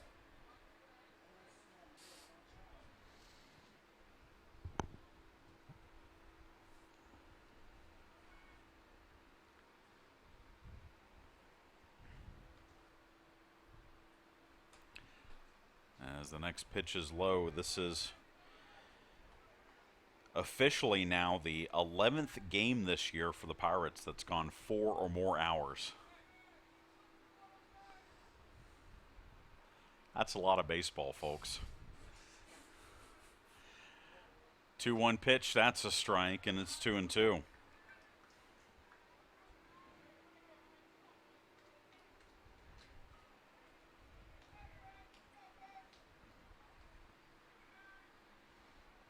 Two balls, 2 strikes. Simpson with the pitch, and it's pop foul, but out of play.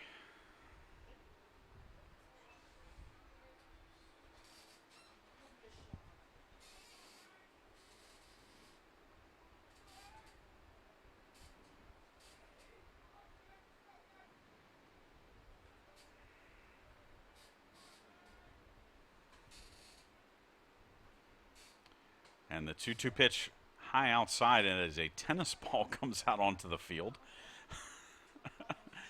It's 3-2. I know you're happy about the guys winning, but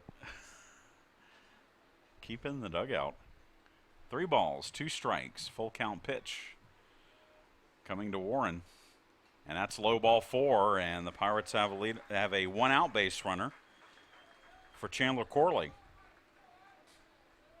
Number 7, Chandler Corley.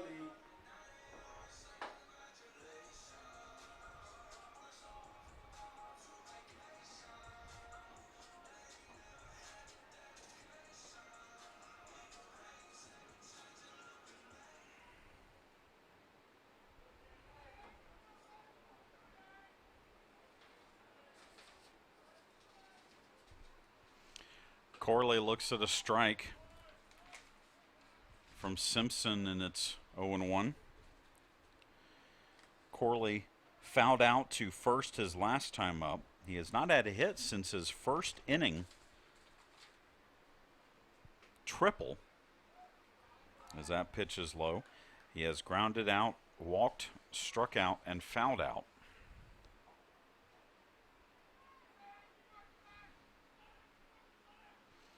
Mike Warren on at first. Again, Pirates trailing 14-10, but have the top of the lineup up here as Corley fouls off the pitch. It's 1-2.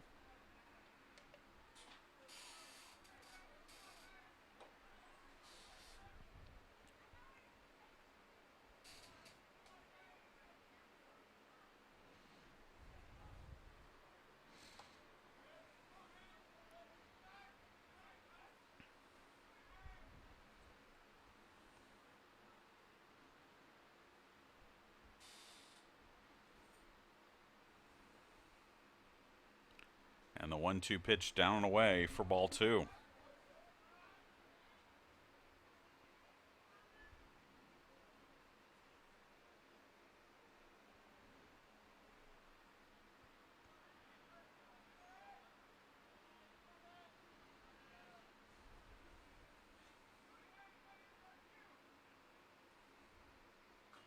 Swing and a foul back.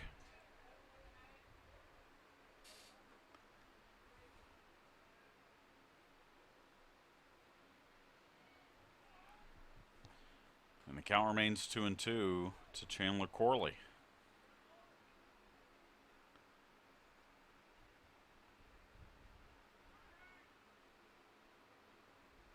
And that one gets away from the catcher. It was low and away, and so the wild pitch will move Mike Warren to second.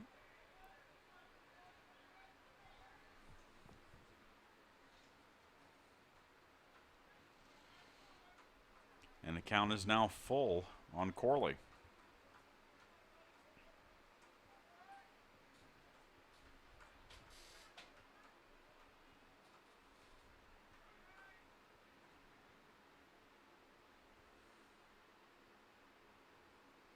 Three-two pitch hit into left field. That's a base hit. Warren will stay at third, but the Pirates have runners at the corners with one out for Ryan Patterson.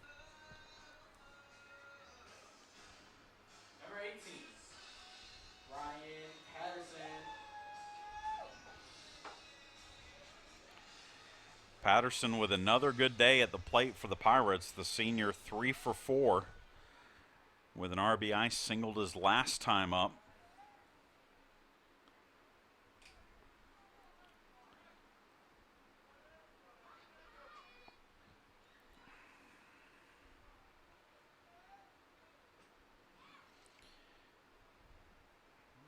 Pirates could send Corley from first just to try and stay out of the double play here.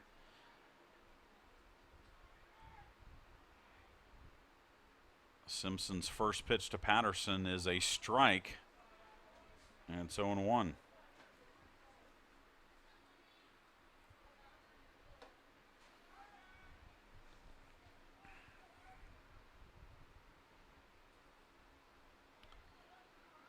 No balls, one strike. The pitch grounded into right field, and that's a base hit. Warren scores. It's now 14-11.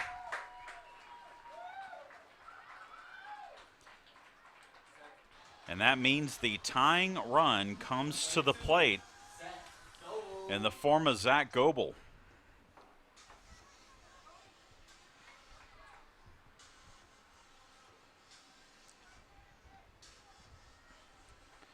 Goebel 3 for 4 today, or excuse me, 4 for 5 today, with a single his last time up.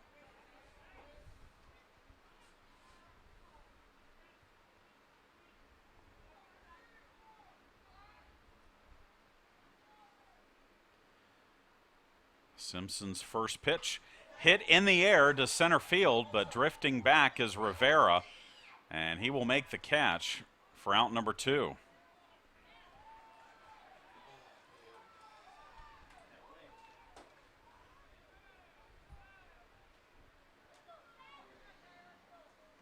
So the Pirates are down to their final out. Number 15, Caleb Slaughter. And Caleb Slaughter will come to the plate.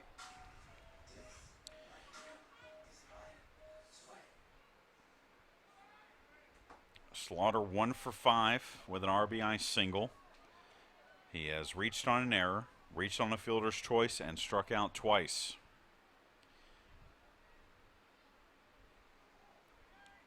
Chandler Corley at second, Ryan Patterson at first, and the first pitch to Slaughter is low for a ball.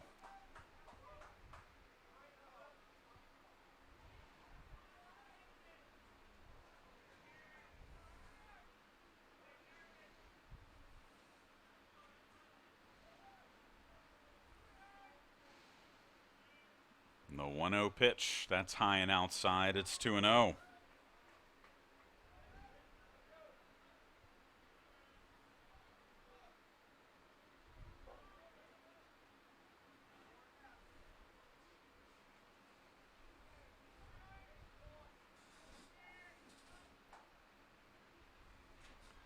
Two-0 pitch is popped up into right center field, and making the catch for the Braves is Luke Jackson.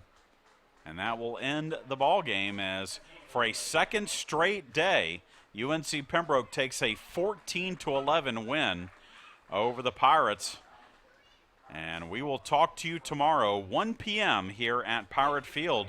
Remember, we will start our Hall of Fame ceremony 15 minutes prior, so it'll be 12:45 for that, again on YouTube, for the Pirates and the Braves here in the final game in Armstrong State baseball history.